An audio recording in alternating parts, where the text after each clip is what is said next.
തിരുവഴുത്തിലേക്ക് ഇന്ന് രാത്രിയിലെ ആത്മീക ചിന്തയിലേക്ക് നമ്മൾ ദൈവസന്നിധിയിൽ പ്രവേശിക്കാൻ ആഗ്രഹിക്കുകയാണ്. എൻ്റെ ഏതൊരു ആത്മീക സന്ദേശത്തിൻ്റെ മുമ്പിൽ ഞാൻ ആളുകളെ ഓർപ്പിക്കാറുള്ളത് പോലെ ദൈവവചനത്തിൻ്റെ ശക്തിയെ നമ്മൾ വിശ്വസിക്കുന്നെങ്കിലേ നമ്മുടെ ശുശ്രൂഷ നമുക്ക് ഫലിക്കാനിടയാകുകയുള്ളൂ. വചനത്തിന് അസാധാരണമായിരിക്കുന്ന ശക്തിയുണ്ട്. തിരുവഴുത്തിൽ ഇങ്ങനെ വായിക്കുന്നുണ്ട്, വചനം ദൈവമാണെന്ന്. സ്തോത്രം. മറ്റതെല്ലാം കൃപാവരങ്ങളെല്ലാം ദൈവത്തിൻ്റെ ദാനമായിരിക്കുമ്പോൾ വചനത്തെക്കുറിച്ച് വചനത്തിൽ പറയുന്നത് വചനം ദൈവമാണെന്നാണ്. അതിനർത്ഥം സ്തോത്രം, ദൈവമെന്ന് പറഞ്ഞാൽ അതിന് ദൈവശാസ്ത്രപരമായിട്ട് നിശ്ചയമായിട്ടും അർത്ഥമുണ്ട്. യോഹന്നാൻ്റെ സുവിശേഷത്തിനകത്ത് ആ പറയപ്പെട്ടിരിക്കുന്ന വാക്യത്തിന് യേശുക്രിസ്തുവുമായിട്ട് ബന്ധമുണ്ടെന്നൊക്കെ എനിക്കറിയാം. എങ്കിലും ഈ രാത്രിയിൽ വചനം കേൾക്കാൻ ഒരുങ്ങുന്ന ദൈവമക്കളുടെ മനസ്സിനകത്ത് വചനത്തെക്കുറിച്ച് അഗാധമായിരിക്കുന്നൊരു കാഴ്ചപ്പാടുണ്ടാകേണ്ടതിന് ഞാൻ ഇങ്ങനെ പറയാം. ദൈവമെന്ന് പറയുമ്പോൾ എല്ലാത്തിൻ്റെയും അങ്ങേ അറ്റത്തുള്ളതാണ്. ദൈവത്തിനപ്പുറം മറ്റൊന്നുമില്ല എന്നതുപോലെ തന്നെ ദൈവത്തിൻ്റെ വചനമെന്ന് പറയുന്നത് നമ്മെ സംബന്ധിച്ച് ഏറ്റവും അങ്ങേ അറ്റത്തുള്ളതാണ്. അതിന് കീഴെയാണ് ബാക്കി എല്ലാം ഉള്ളൂ.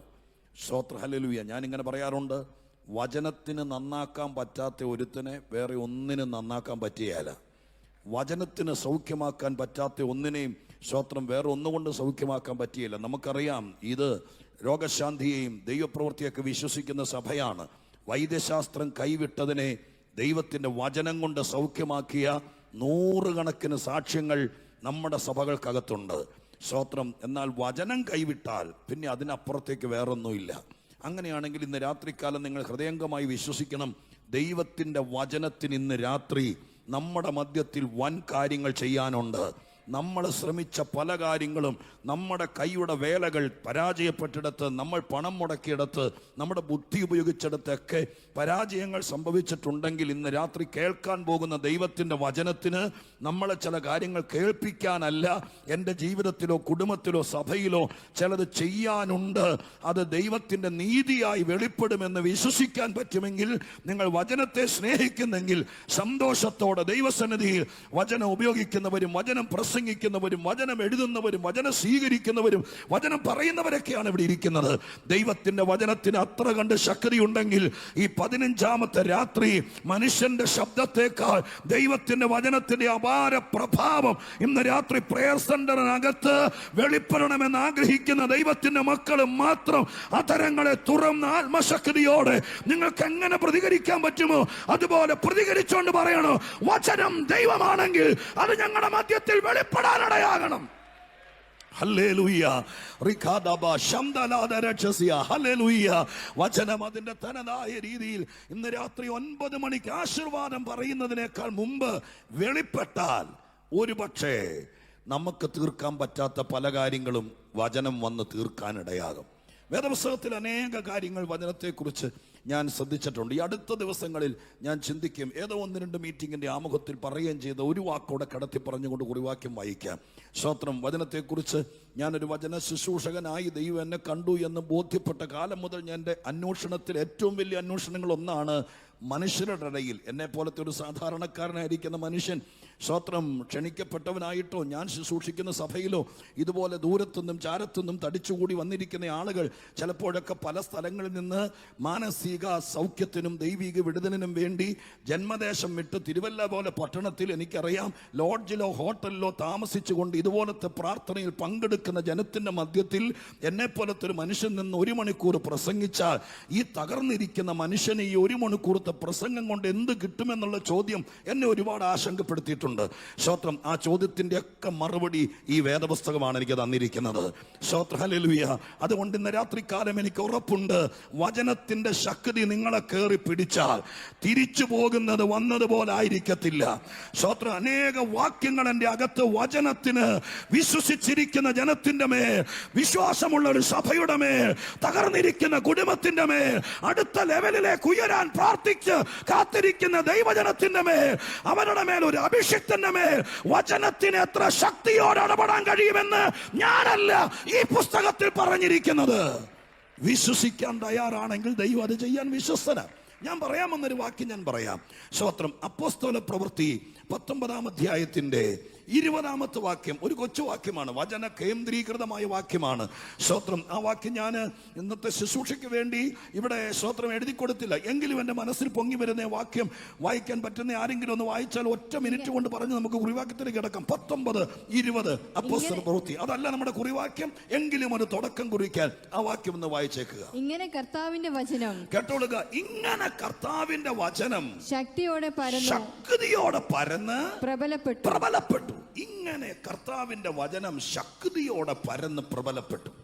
ഇതൊരു ഒറ്റപ്പെട്ട് കിടക്കുന്ന സ്തോത്രം ഒരു വാക്യമാണ്. ഞാൻ ഇങ്ങനെ പറയാറുണ്ട്, ടാഗ് ചെയ്ത് കിടക്കുക എന്ന് പറഞ്ഞാൽ ഒരു സ്തോത്രം ഒരു ഷോപ്പിൽ കടന്നു ചെല്ലുമ്പോൾ അവിടെ വിൽക്കാൻ വെച്ചിരിക്കുന്ന സാധനത്തിൽ അവരുടെ പ്രൈസോ കമ്പനിയുടെ സ്തോത്രം ആ ട്രേഡ് മാർക്കൊക്കെ ഒരു നൂലിൽ കെട്ടിത്തൂക്കിയിട്ടിരിക്കുന്നത് പോലെ ഈ വാക്യം ഒരു സംഭവത്തിൻ്റെ കൺക്ലൂഷനാണ്. ആ ഒരു പാരഗ്രാഫിൻ്റെ, അതല്ലെങ്കിൽ അതിൻ്റെ പുറകോട്ട് എഴുതപ്പെട്ടിരിക്കുന്ന പല കാര്യങ്ങളുടെ ഒരു ഉപസംഹാര വാക്യമായിട്ടാണ് ആ പാരഗ്രാഫിനകത്ത് ആ വാക്യം കിടക്കുന്നത്.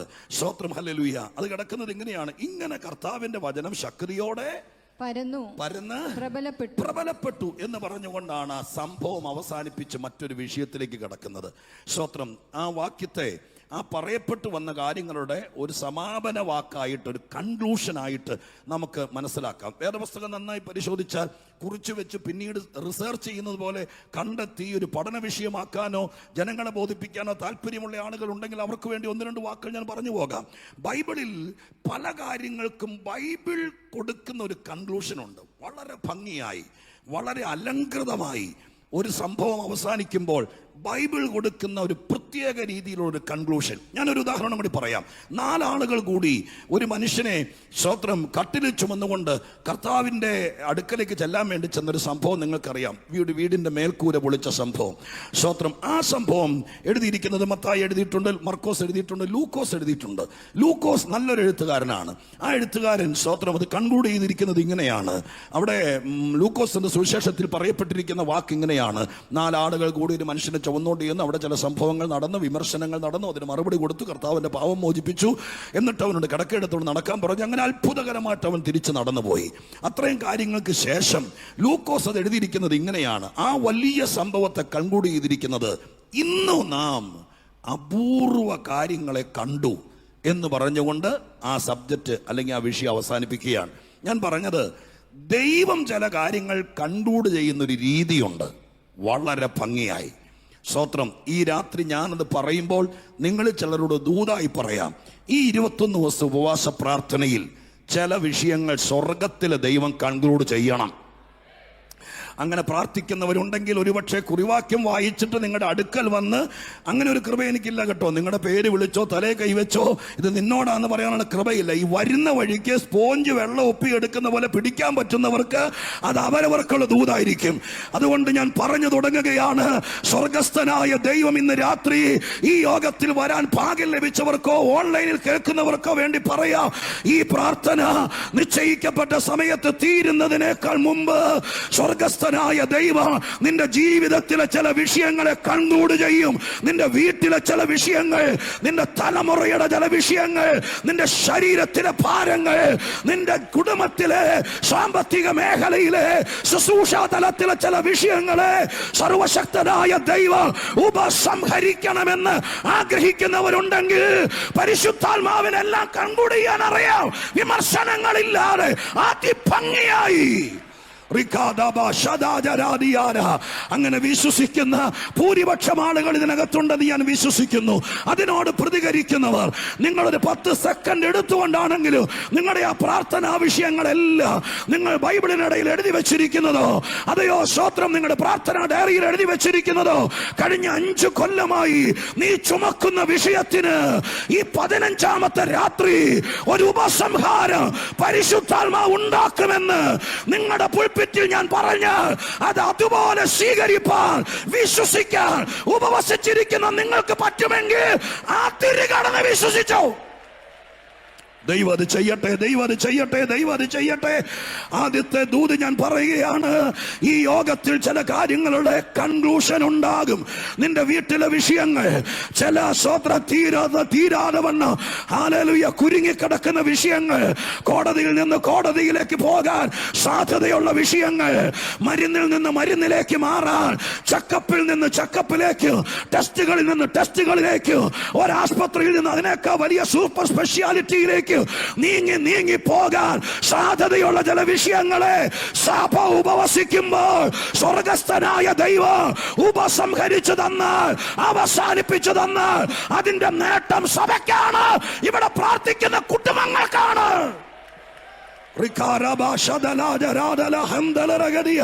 ഇതൊന്നും ബാധകമല്ലാത്തവർ അടുത്ത ദൂതനായി കാത്തിരിക്കട്ടെ. അതല്ലാത്തവർ എന്റെ ജീവിതത്തിൽ പരീക്ഷ എഴുതി എന്റെ കുഞ്ഞു കുഴയുകയാണ്, ടെസ്റ്റുകൾക്ക് വിധേയപ്പെട്ട് ഇന്റർവ്യൂകളിൽ അറ്റൻഡ് ചെയ്ത് പ്രായം കവിയുകയാണ്. ഇതിനൊരു കൺക്ലൂഷൻ ഇല്ലേ ദൈവമേ? ഇതിനൊരു അവസാനമില്ലേ? ഇത് തീരത്തില്ലേ എന്ന് ചോദിക്കുന്നവരോട് ദൈവത്തിന്റെ ആത്മാവ് ഇടപെടാൻ തുടങ്ങിയത് തിരിച്ചറിയുന്ന ദൈവമക്കൾ ഇരിപ്പിടം മറന്ന് ആത്മബലത്തോടെ ആ ദൂത് വേറൊരിടത്തേക്കും പോകരുത്. വിശ്വസിക്കുക, ഈ സഭയ്ക്കകത്ത് തന്നെ വിടുതലായി മാറട്ടെ.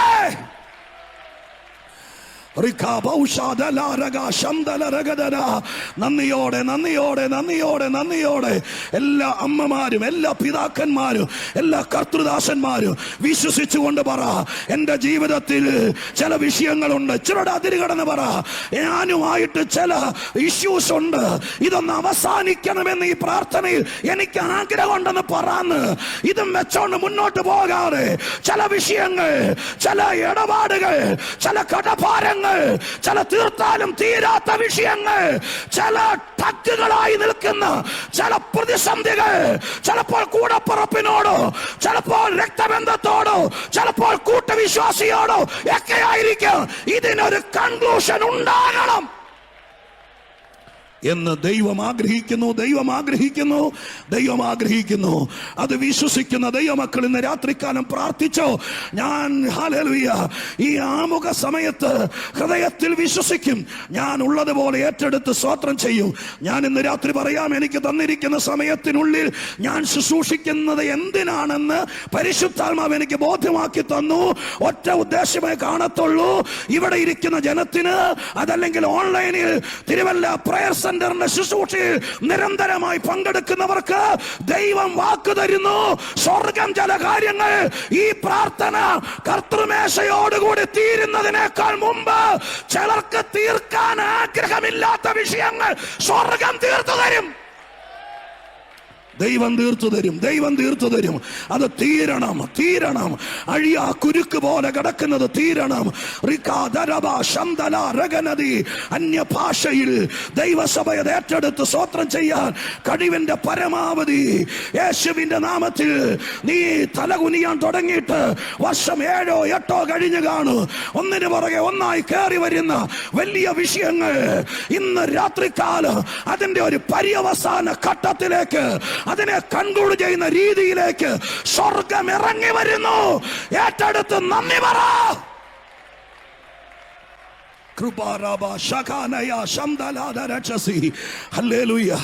ആരോടും പറയാതെ നിന്റെ മകനെ അകത്ത് വെച്ച് മറ്റാരും അറിയല്ലേ എന്നോർത്ത് ഒതുക്കി കൊണ്ടു നടക്കുന്ന വിഷയങ്ങൾക്ക് പോലും ഈ പ്രാർത്ഥനയിൽ നിങ്ങളുടെ സങ്കടം അറിയുന്ന ദൈവം പറയുന്നു, ആ കാര്യത്തിനൊരു നീക്കുപോക്കുണ്ടാക്കും. ആ വലിയ വിഷയത്തിന് ഒരു കൺക്ലൂഷൻ ഉണ്ടാക്കും.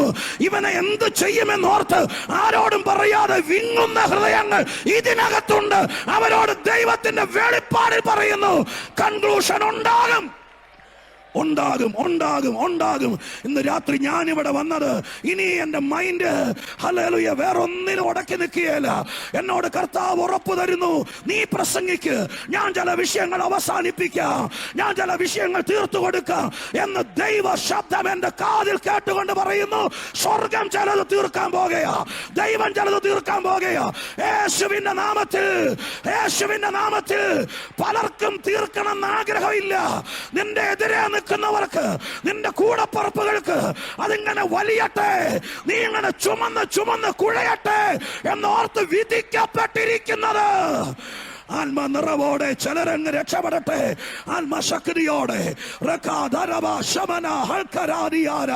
യേശുവിന്റെ നാമത്തിൽ, യേശുവിന്റെ നാമത്തിൽ എന്ത് കാര്യങ്ങൾ ദൈവം അവസാനിപ്പിച്ചാൽ അതിനൊരു അന്തസ്സുണ്ട് ബ്രദറെ. ഹല്ലേലൂയ. നമുക്കറിയാം. ഹല്ലേലൂയ. തിരുവല്ല കോടതി അവസാനിപ്പിച്ച കേസ് എറണാകുളം കോടതി കുത്തിപ്പോക്കും. ഹല്ലേലൂയ. തിരുവല്ലയിലെ ഒരു ആശുപത്രിയിൽ അവസാനിച്ചെന്ന് പറഞ്ഞ കേസ് മറ്റൊരിടത്ത് പൊങ്ങും. എന്നാൽ എന്റെ ദൈവം അവസാനിപ്പിക്കുന്ന വിഷയം ഇനി ആര് കുത്തിപ്പൊക്കാൻ നോക്കിയാലും, ആരുന്തിത്തള്ളാൻ നോക്കിയാലും അതിന് പൊങ്ങത്തില്ല എന്ന് യേശുവിന്റെ നാമത്തിൽ വിശ്വസിക്കുന്നവർക്ക് വേണ്ടി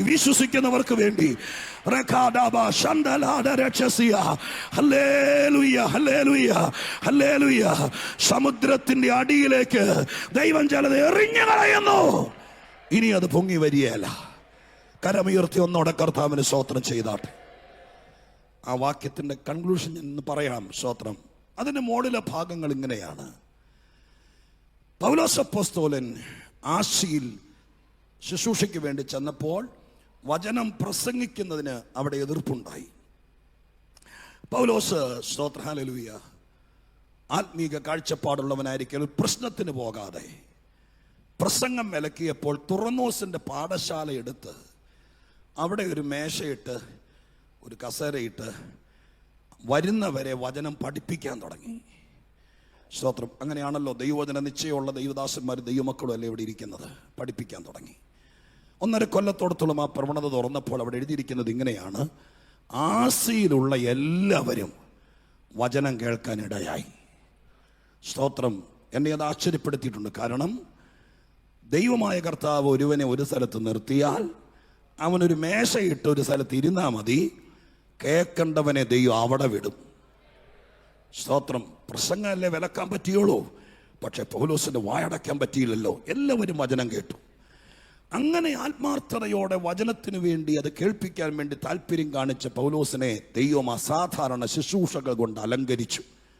ആ ഭാഗത്താണ് എഴുതിയിരിക്കുന്നത്, പൗലോസിന്റെ റൂമാല് കൊണ്ടിട്ടാൽ ആളുകൾ സൗഖ്യമാകുന്ന രീതിയിലേക്ക് ശുശ്രൂഷ മാറി.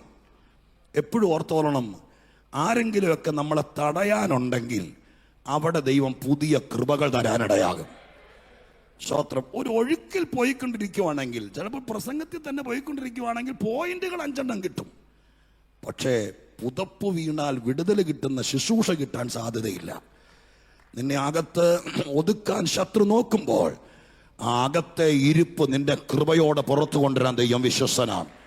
ആരോടോ വീണ്ടും ദൈവം തൊട്ടു പറയുന്നു, കുറച്ച് നാളുകളായി നിന്റെ വായടച്ച വിഷയം അതിനകത്ത് ദൈവാത്മാവിൽ സ്തോത്രം ദൈവസന്നിധിയിൽ പ്രാർത്ഥിക്കാൻ തുടങ്ങുമ്പോൾ വേറൊരു രീതിയിൽ നിന്നെ പുറത്തേക്ക് കൊണ്ടുവരാൻ സ്വർഗസ്ഥനായ ദൈവത്തിന് കഴിയും. അതും വിശ്വസിക്കുക. ഈ പ്രാർത്ഥന കഴിയുമ്പോൾ കണ്ടതിനപ്പുറം മറ്റൊരു രീതിയിൽ ദൈവം ചിലരെ പുറത്തു കൊണ്ടുവരട്ടെ. ഹല്ലേലൂയ. ആ സന്ദർഭത്തിലാണ് സ്തോത്രം മന്ത്രവാദികളായ ചില ആളുകൾ പൗലോസ് പ്രസംഗിക്കുന്ന യേശുവിൻ്റെ പേരും പറഞ്ഞുകൊണ്ട് സ്തോത്രം അവര് ഈ പരിപാടിക്ക് വേണ്ടി ഇറങ്ങിയത്. അവിടെ ഞാൻ ആശ്ചര്യപ്പെട്ടിട്ടുണ്ട്. അതിൻ്റെ കാരണം എന്താ? അവരുടെ കയ്യിൽ ഉണ്ടാവുമല്ലോ ആരെങ്കിലുമൊക്കെ. എന്ന് പറഞ്ഞാൽ ഈ മന്ത്രവാദികളായിരിക്കുന്ന ആളുകൾ അവരുടെയിലും ഏതെങ്കിലും സേവകളോ ഏതെങ്കിലും മൂർത്തികളൊക്കെ കാണുമല്ലോ. അതുകൊണ്ടാണല്ലോ ഇവരിത് നടത്തുന്നത്. അപ്പൊ അവര് കൈവശം ഉണ്ടായിട്ടും അവരെ മാറ്റി നിർത്തിക്കൊണ്ട് യേശുവിൻ്റെ നാമം പറയണമെങ്കിൽ അതിനർത്ഥം അവരുടെ കയ്യിലിരിക്കുന്ന സാധനത്തെക്കാൾ വലുതാണ് യേശുവെന്ന് അവർക്ക് മനസ്സിലായത് കൊണ്ടല്ലേ. ഹല്ലേലൂയ. ഇന്ന് രാത്രികാലം നീ വിശ്വസിക്ക്. സ്തോത്രം. പലർക്കും മനസ്സിലാകും അവരുടെ കയ്യിലിരിക്കുന്ന ഈ പട്ടണത്തിൽ സ്തോത്രം പിന്നാമ്പുറങ്ങളിൽ ഇരുട്ടിന്റെ മറവിൽ പ്രവർത്തിക്കുന്ന പലരുടെ കയ്യിലിരിക്കുന്ന സാധനത്തെക്കാൾ വലിയവനാണ് നമ്മൾ ആരാധിക്കുന്ന കർത്താവെന്ന് മന്ത്രവാദികൾക്ക് മനസ്സിലായത് കൊണ്ടല്ലേ യേശുവിന്റെ നാമം പറഞ്ഞത്. ഹല്ലേലൂയ. യേശുവിന്റെ നാമം പറഞ്ഞൊരു പ്രശ്നമുണ്ട്. യേശുവിന്റെ നാമം എല്ലാവർക്കും ഉപയോഗിക്കാൻ പറ്റിയല്ല. കെമിസ്ട്രി ലാബിൽ കയറിയിട്ട് ആര് വേണമെങ്കിലും 2 ഭാഗം ഹൈഡ്രജനും 1 ഭാഗം ഓക്സിജനും കൂടി ലാബോറട്ടറിയിലെ ഒരു ട്യൂബിനകത്ത് 2 ഭാഗം ഹൈഡ്രജനും 1 ഭാഗം ഓക്സിജനും കൂടെ അത് ആര് ചേർത്താലും വെള്ളമാകും. അതാണല്ലോ കെമിസ്ട്രി. സ്തോത്രം. ആര് ചേർത്താലും. അതിനിപ്പുറത്ത് തന്നെ ബേക്കുട്ടിച്ചാനെ പോലെ ദാടിയുള്ള ഒരാൾ വേണമെന്നില്ല. സ്തോത്രം. എന്നെ പോലെ ക്ലീൻ ഷേവ് ചെയ്ത ആൾ വേണമെന്നില്ല. അതിന് സ്തോത്രം ഇന്ന ആൾ വേണമെന്നില്ല. ക്രിസ്ത്യാനി ആയിരിക്കണമെന്നില്ല, സ്ത്രീ ആയിരിക്കണമെന്നില്ല, പുരുഷനായിരിക്കണമെന്നില്ല. ആനുപാതികമായിട്ട് ആര് ചേർത്താലും കെമിസ്ട്രിയിൽ എലമെന്റുകൾ ഒത്താൽ വെള്ളം ഉണ്ടാവും. പക്ഷെ ദൈവസഭയ്ക്കകത്ത് യേശുവിന്റെ നാമം ആരുപയോഗിച്ചാലും ചലിക്കുകയല്ല. സ്തോത്രം. ഹല്ലേലൂയ. ഇവിടെ ആ നാമം ഉപയോഗിക്കാനുള്ള അധികാരം, അത് ഉപയോഗിക്കാനുള്ള അംഗീകാരം, അതിന്റെ യോഗ്യത, ഇതെല്ലാം കൂടി ചേർന്നെങ്കിലേ യേശുവിന്റെ നാമം ഉപയോഗിച്ചാൽ അത് ഫലകരമായി തീരുകയുള്ളൂ. ഇതറിയാത്ത അവരുപയോഗിച്ചു. സംഭവിച്ചത് തിരിച്ചടിയായിരുന്നു. നിങ്ങൾക്ക് ആ സംഭവം അറിയാം. സ്തോത്രം. ദുരാത്മാക്കൾ അവരുടെ മേൽ ചാടി വീണു. അവർ വീട് വിട്ട് നഗ്നരായി ഓടേണ്ട വന്നു. ഇത്രയും കാര്യങ്ങളൊക്കെ നടന്നു കഴിഞ്ഞപ്പോൾ പെട്ടെന്ന് ആ പട്ടണത്തിൽ മറ്റൊരു സംഭവം നടന്നു. ഈ 3-4 പേര് പ്രത്യക്ഷത്തിൽ വന്ന് ചെയ്തു. പക്ഷേ ആ പട്ടണത്തിൽ മന്ത്രവാദം നടത്തിപ്പോന്ന വേറെ ഒത്തിരി പേരുണ്ടായിരുന്നു. ആ പാരഗ്രാഫിനകത്തുണ്ട്. അവരെന്ത് ചെയ്തു? അവരുടെ മന്ത്രവാദ പുസ്തകങ്ങളെല്ലാം കൊണ്ടുവന്ന്, സ്തോത്രം, ക്ഷുദ്രം പ്രയോഗം നടത്തിക്കൊണ്ടിരുന്നവർ ആ പുസ്തകങ്ങളെല്ലാം കൊണ്ടുവന്ന് കത്തിച്ചു കളഞ്ഞു. അസാധാരണമായിരിക്കുന്ന ഒരു ഉണർവ് ആ പട്ടണത്തിൽ നടന്നു. ഇത്രയും കാര്യങ്ങൾ നടന്നു കഴിഞ്ഞപ്പോൾ ഇത്ര വലിയൊരു ഉണർവിന്റെ, ഇത്ര വലിയ ദൈവപ്രവൃത്തിയുടെ കൺക്ലൂഷനാണ് എഴുതിയത്. ഇങ്ങനെ ദൈവത്തിന്റെ വചനം ശക്തിയോടെ പരന്ന് പ്രബലപ്പെട്ടു. അയ്യോ, ഞാൻ ഓർക്കുമായിരുന്നു കർത്തൃദാസന്മാരെ, ആ ഭാഗത്തിന് കൺക്ലൂഷൻ കൊടുക്കാൻ മലയാളി ആയിരുന്നെങ്കിൽ എന്തെല്ലാം കാര്യങ്ങൾ എഴുതായിരുന്നു. പൗലോസിനെ ഇതുപോലെ അങ്ങ് ഉപയോഗിച്ചിട്ടില്ലാതെ വേണം ഉപയോഗിച്ചു എന്നും പറഞ്ഞൊരു കുത്തിട്ടായിരുന്നെങ്കിൽ കൺക്ലൂഷൻ ആയേനെ. അല്ലേ? സ്തോത്രം. ഹല്ലേലൂയ. അതല്ലെങ്കിൽ ഈ അഭിഷിക്തനെ ദൈവമായ കർത്താവ് ഇത്ര എന്തെല്ലാം എഴുതായിരുന്നു. പക്ഷേ ഇത്ര വലിയ സംഭവങ്ങൾ നടന്നിട്ട് അതിന് ഒരു കുത്തിട്ട് അവസാനിപ്പിക്കാൻ പരിശുദ്ധാത്മാവ് ഉപയോഗിച്ചത്, സ്തോത്രം, കൃപയോ കൃപാവരമോ ശുശ്രൂഷകനൊന്നുമല്ല. അവിടെ ദൈവാത്മാവ് ഉയർത്തിക്കൊണ്ട് നിർത്തിയത് ഇങ്ങനെ ദൈവത്തിന്റെ വചനം ആ നാട്ടിൽ മുഴുവൻ പരന്നു എന്നാണ്. ഹല്ലേലൂയ. ഇത്ര വലിയ സംഭവങ്ങൾ നടന്നിട്ടും ദൈവാത്മാവ് വചനത്തെയാണ് ഉയർത്തിയത്. സ്തോത്രം. ഹല്ലേലൂയ. ദൈവാത്മാ ആ ഒരു കാഴ്ചപ്പാടിലേക്ക് ഇന്ന് രാത്രി ദൈവമക്കൾക്ക് വരാൻ പറ്റുമോ? എന്തൊക്കെ നടന്നാലും ഉയരേണ്ടത് ദൈവത്തിന്റെ വചനമാണ്. എന്തൊക്കെ സംഭവിച്ചാലും ഉയരേണ്ടത്, അവസാനം ഉയർന്നു നിൽക്കേണ്ടത് ദൈവത്തിന്റെ വചനമാണ്. 21 ദിവസത്തെ ഉപവാസം കഴിയുമ്പോൾ പ്രയർ സെന്റർ കുത്തിട്ട് അവസാനിപ്പിക്കേണ്ടത് ദൈവത്തിന്റെ വചനം ഒരു സിംഹത്തെ പോലെ പ്രവർത്തിച്ചു 21 ദിവസങ്ങളിൽ. ഹല്ലേലൂയ. മലയാള പരിഭാഷയ്ക്കകത്ത് അതിസുന്ദരമായിട്ടാണ് എഴുതിയിരിക്കുന്നത്.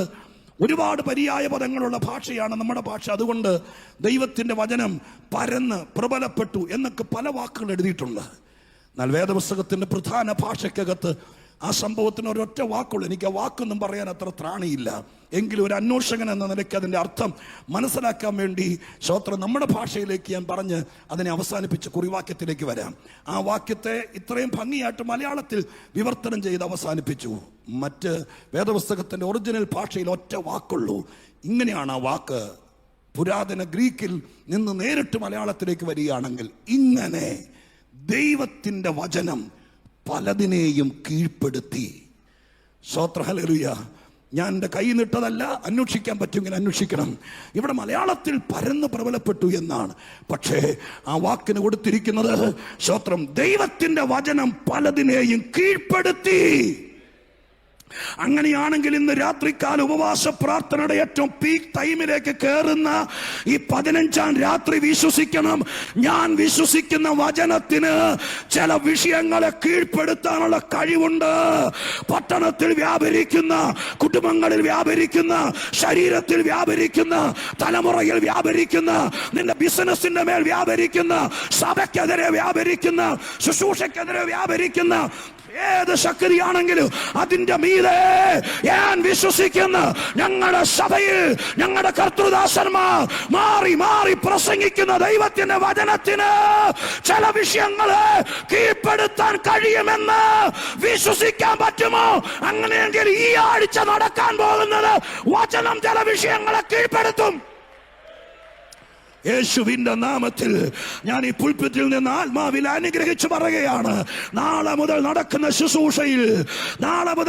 ശുശ്രൂഷയിൽ ദൈവത്തിന്റെ വചനം ചില വിഷയങ്ങളെ കീഴ്പ്പെടുത്തിക്കൊണ്ടിരിക്കും.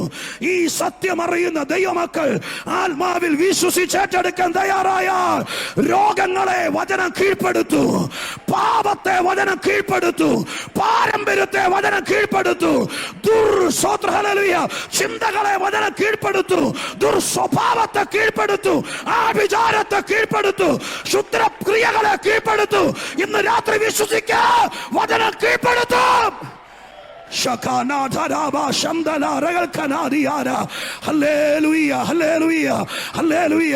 വിശ്വസിച്ചുകൊണ്ട് പറ, കർത്താവേ ഞങ്ങളുടെ ചില വിഷയങ്ങളെ എന്റെ ദൈവത്തിന്റെ വചനം കീഴ്പ്പെടുത്തണം. അടങ്ങിയിരിക്കേണ്ട രാത്രി അല്ലിത്. വിശ്വസിച്ചാൽ ഇന്ന് രാത്രി ദൈവം അത് ചെയ്തു തുടങ്ങുകയാണ്.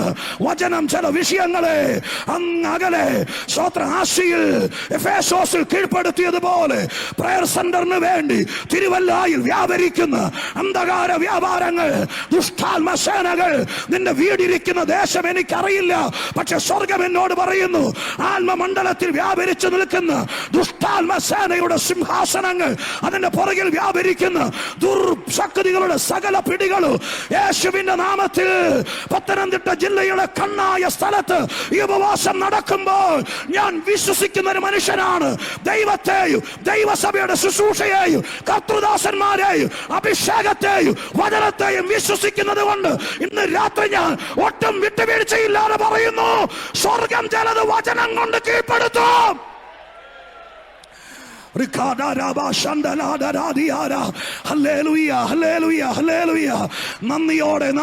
നന്ദിയോടെ വിശ്വസിക്ക്. ശരീരത്തിൽ കയറി ഇറങ്ങി നിൽക്കുന്ന സകല രോഗശക്തികളെയും നിന്റെ കയ്യിൽ നീ കൊണ്ടുവന്ന വചനം അതിവിടെ അപ്പം നുറുക്കുന്നത് പോലെ നുറുക്കാൻ തുടങ്ങുകയാ. കൃപ ലഭിച്ച ദൈവമക്കൾ ഇന്ന് രാത്രി അതരം അടച്ചു വെക്കാതെ ആത്മബലത്തോടെ പറ, എന്റെ വീട്ടിൽ ചിലതിനെ കീഴ്പ്പെടുത്താനുണ്ട്, ഉണ്ട്, ഉണ്ട്, അതിവിടെ തുടങ്ങട്ടെ.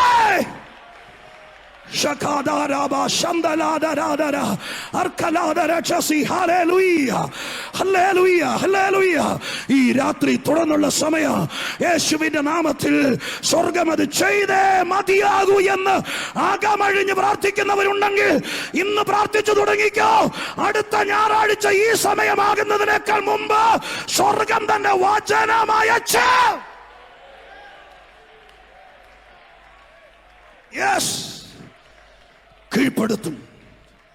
കീഴ്പ്പെടുത്തും. ഹല്ലേലൂയ. അതങ്ങനെ പറഞ്ഞപ്പോൾ അധികം വിശ്വാസമൊന്നും വരാതെ ഇങ്ങനെ ഇരിക്കുന്ന ആൾക്കാരോട് ഞാൻ ചോദിച്ച് എന്റെ വാക്യത്തിലേക്ക് കടക്കാം.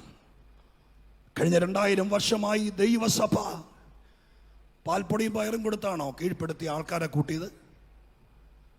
സ്തോത്രം. അതെയോ കൺകെട്ടും മാജിക്കും കൊണ്ടാണോ? അല്ലല്ലോ. ഒരു സഭ ഇവിടെ നട്ടു വളർന്നതും ജനം ഇവിടെ വന്നതെല്ലാം വചനം പലതിനെയും കീഴ്പ്പെടുത്തിയതുകൊണ്ടാണ്. സ്തോത്രം. അങ്ങനെ സഭ വളരുള്ളൂ, അങ്ങനെ വിടുതലുണ്ടാകുള്ളൂ. അങ്ങനെയാണെങ്കിൽ ഇന്ന് രാത്രിക്കാലം കേട്ടോളണം, ഇതൊരു പുതിയ തോട്ട്സ് ഒന്നുമല്ല. ഷാജി പാസ്റ്റർ വന്നിട്ട് ആദ്യമായിട്ട് പറഞ്ഞൊരു സംഭവമൊന്നുമല്ല. മനസ്സുണ്ടെങ്കിൽ വിശ്വസിക്ക്. ഇന്ന് വരെയും പലതിനെയും കീഴ്പ്പെടുത്തിയത്, മദ്യപാനിയെ മനുഷ്യനാക്കിയത്, മാരക രോഗത്തിൽ നിന്ന് വിടുവിച്ചത് ഒരു മനുഷ്യന്റെ സിദ്ധി കൊണ്ടൊന്നുമല്ല, ദൈവത്തിന്റെ വചനം കൊണ്ടാണ്. എവിടെ വചനം പ്രസംഗിക്കും അതിന് ഇത്രയും സിസ്റ്റം ഒന്നും വേണ്ട. ഈ തിരുവല്ല ബസ് സ്റ്റാൻഡിൽ നിന്ന് ആരെങ്കിലും ഒരാൾ ഒരൊറ്റയാനെ പോലെ ഒരു ഹാൻഡ് മൈക്ക് പോലും ഇല്ലാതെ പ്രസംഗിച്ചാലും ദൈവത്തിന്റെ വചനത്തിന് ചിലരെ കീഴ്പ്പെടുത്താൻ പറ്റുമെന്ന് തെളിയിച്ച പട്ടണമാണ് തിരുവല്ല. അങ്ങനെയാണെങ്കിൽ ഇന്ന് രാത്രികാലം ഇത്ര പ്രൗഢമായൊരു യോഗം നടക്കുമ്പോൾ ദൈവത്തിന്റെ വചനം ചില വിഷയങ്ങളെ കീഴ്പ്പെടുത്തണം. ഒരൊറ്റ വാക്കിൽ കണ്ണടച്ച് പ്രാർത്ഥിക്കാം. ഒറ്റ വാക്കിൽ എല്ലാ കണ്ണും അടച്ചാൽ. ഇതൊരു പ്രോട്ടോക്കോളോ ഫോർമാലിറ്റിയോ ഒരു സ്ഥിരം ശൈലിയായിട്ടൊന്നും കരുതരുത്. ഈ രാത്രി അന്തരീക്ഷം അങ്ങനെ വന്നതുകൊണ്ട് മാത്രം ഞാൻ നിർബന്ധിക്കുകയാണ്. ഒരു വാക്ക് കണ്ണടച്ച് പ്രാർത്ഥിച്ചാട്ടെ. അങ്ങ് പുറകിൽ അറ്റത്തിരിക്കുന്ന ദൈവദാസന്മാർ മുതൽ ഇങ്ങേ അറ്റം വരെ ഇന്ന് രാത്രികാലം ഇരിക്കുന്നവർ 2 കാര്യങ്ങളാണ് പരിശുദ്ധാത്മാവ് പറഞ്ഞത്. ഒന്ന്, ദൈവത്തിന് ചില വിഷയങ്ങൾ കൺക്ലൂഡ് ചെയ്യാൻ കഴിയും. പ്രബുദ്ധരായ ദൈവമക്കൾക്ക് ആ ഭാഗം മനസ്സിലായി കാണുമെന്ന് വിചാരിക്കുന്നു. കർത്താവിനോട് പറ, കർത്താവെ, ഇവിടെ നിന്ന് മേടിച്ച് അവിടേക്ക് കൊടുത്ത്, അവിടെ നിന്ന് എടുത്ത് ഇങ്ങോട്ട് കൊടുത്ത്, ഇങ്ങനെ ഞാനത് ചുമക്കാൻ തുടങ്ങിയിട്ട് കുറേ നാളായി കർത്താവെ. പ്രയർ സെൻറ്ററിലെ എല്ലാ പ്രാർത്ഥനയിലും ഞാനുണ്ട്. പക്ഷെ ചില വിഷയങ്ങൾക്ക് ഇതുവരെ ഒരു പര്യവസാനം ഉണ്ടാകുന്നില്ല. പക്ഷെ ഇന്ന് പ്രസംഗിക്കാമെന്ന ഈ മനുഷ്യൻ പരിശുദ്ധാത്മാവിൽ പറയുന്നു, സ്തോത്രം, ചില കാര്യങ്ങൾ കർത്താവ് കൺക്ലൂഡ് ചെയ്യുമെന്ന്. ഞാനത് അതുപോലെ ഏറ്റെടുക്കുക എന്ന് പറയുന്നവർ മാത്രം, നിങ്ങളുടെ അപ്പനാണെങ്കിൽ അമ്മയാണെങ്കിൽ നിങ്ങളുടെ ഉത്തരവാദിത്വ ബോധമുള്ള ഒരാളാണെങ്കിൽ ആ വാക്കിനെ അങ്ങ് മുറുകെ പിടിക്കുക. നിങ്ങൾ രാത്രി പ്രാർത്ഥനയിലും പ്രഭാത പ്രാർത്ഥനയിലും അത് തന്നെ പറ്റുമെങ്കിൽ 2-3 ദിവസം പ്രാർത്ഥിക്കുക. എനിക്ക് ചില വിഷയത്തിൽ നിന്ന് തലയൂരണം, ചില കാര്യങ്ങൾ കൺക്ലൂഡ് ചെയ്യണം. സ്തോത്രം, ഇന്ന് ഞാൻ പ്രസംഗിച്ചില്ലെങ്കിലും എനിക്ക് സങ്കടമില്ല. പിന്നെ ഒരു രീതി ഉണ്ടല്ലോ, അതുകൊണ്ട് ഞാൻ കുറച്ച് ദൂതോടെ പറയാം. പക്ഷെ ഇത് നിങ്ങൾ അവഗണിക്കരുത്. ഒന്ന്, ചില കാര്യങ്ങൾ ദൈവം കൺക്ലൂഡ് ചെയ്യും. 2, ഞാൻ കേൾക്കാൻ പോകുന്ന ദൈവത്തിൻ്റെ വചനത്തിന് ചില വിഷയങ്ങളെ കീഴ്പ്പെടുത്താൻ കഴിയും. അതിന്ന് രാത്രി ഇവിടെ കീഴ്പ്പെടും, അത് സംഭവിക്കും. അതിനായിട്ട് നമുക്ക് ഒരുമിച്ച് പ്രാർത്ഥിക്കാം. പരിശുദ്ധ ദൈവമേ, സ്വർഗീയ പിതാവേ, അനുഗ്രഹീതമായ ഈ നല്ല രാത്രി അനേക ദൈവദാസന്മാരുടെ സ്തോത്രം കണ്ണുനീരും പ്രാർത്ഥനയും കൊണ്ട് പടുത്തുയർത്തിയ മനോഹരമായ ഈ സഭയിൽ കർത്താവേ, ഉപവാസങ്ങളും പ്രാർത്ഥനകളുമെല്ലാം കൂടെ കൂടെ നടക്കുന്ന ഈ ആത്മീക കൂട്ടായ്മയിൽ ഞങ്ങൾ ഒരിക്കൽ കൂടെ പ്രാർത്ഥിക്കുക. ഈ 2 കാര്യങ്ങൾ 15-ാം ദിവസം മുതൽ 21-ാം ദിവസം വരെ ഇവിടെ നടന്നുകൊണ്ടിരിക്കണേ കർത്താവേ. ദൈവം അത് ചെയ്യുമെന്ന് വിശ്വസിക്കുന്നു. അതിൻ്റെ സാക്ഷികൾ ഇതിനകത്തുണ്ടാകട്ടെ. കർത്താവ് ഇത് ചെയ്യുന്നെന്നുള്ള വിശ്വാസത്തോടെ ഈ രാത്രി ഇവിടെ പറയാൻ ദൈവം തന്ന വചനത്തിലേക്ക് കടക്കുന്നു. പരിശുദ്ധാത്മാവ് ഇടപെട്ടുകൊണ്ടിരിക്കണം. യേശുവിൻ്റെ നാമത്തിൽ പ്രാർത്ഥിക്കുന്നു. കേൾക്കണമേ സ്വർഗീയ പിതാവേ. കരമുയർത്തി ഒന്നോടെ സ്തോത്രം ചെയ്താട്ടെ എല്ലാവരും കൂടെ.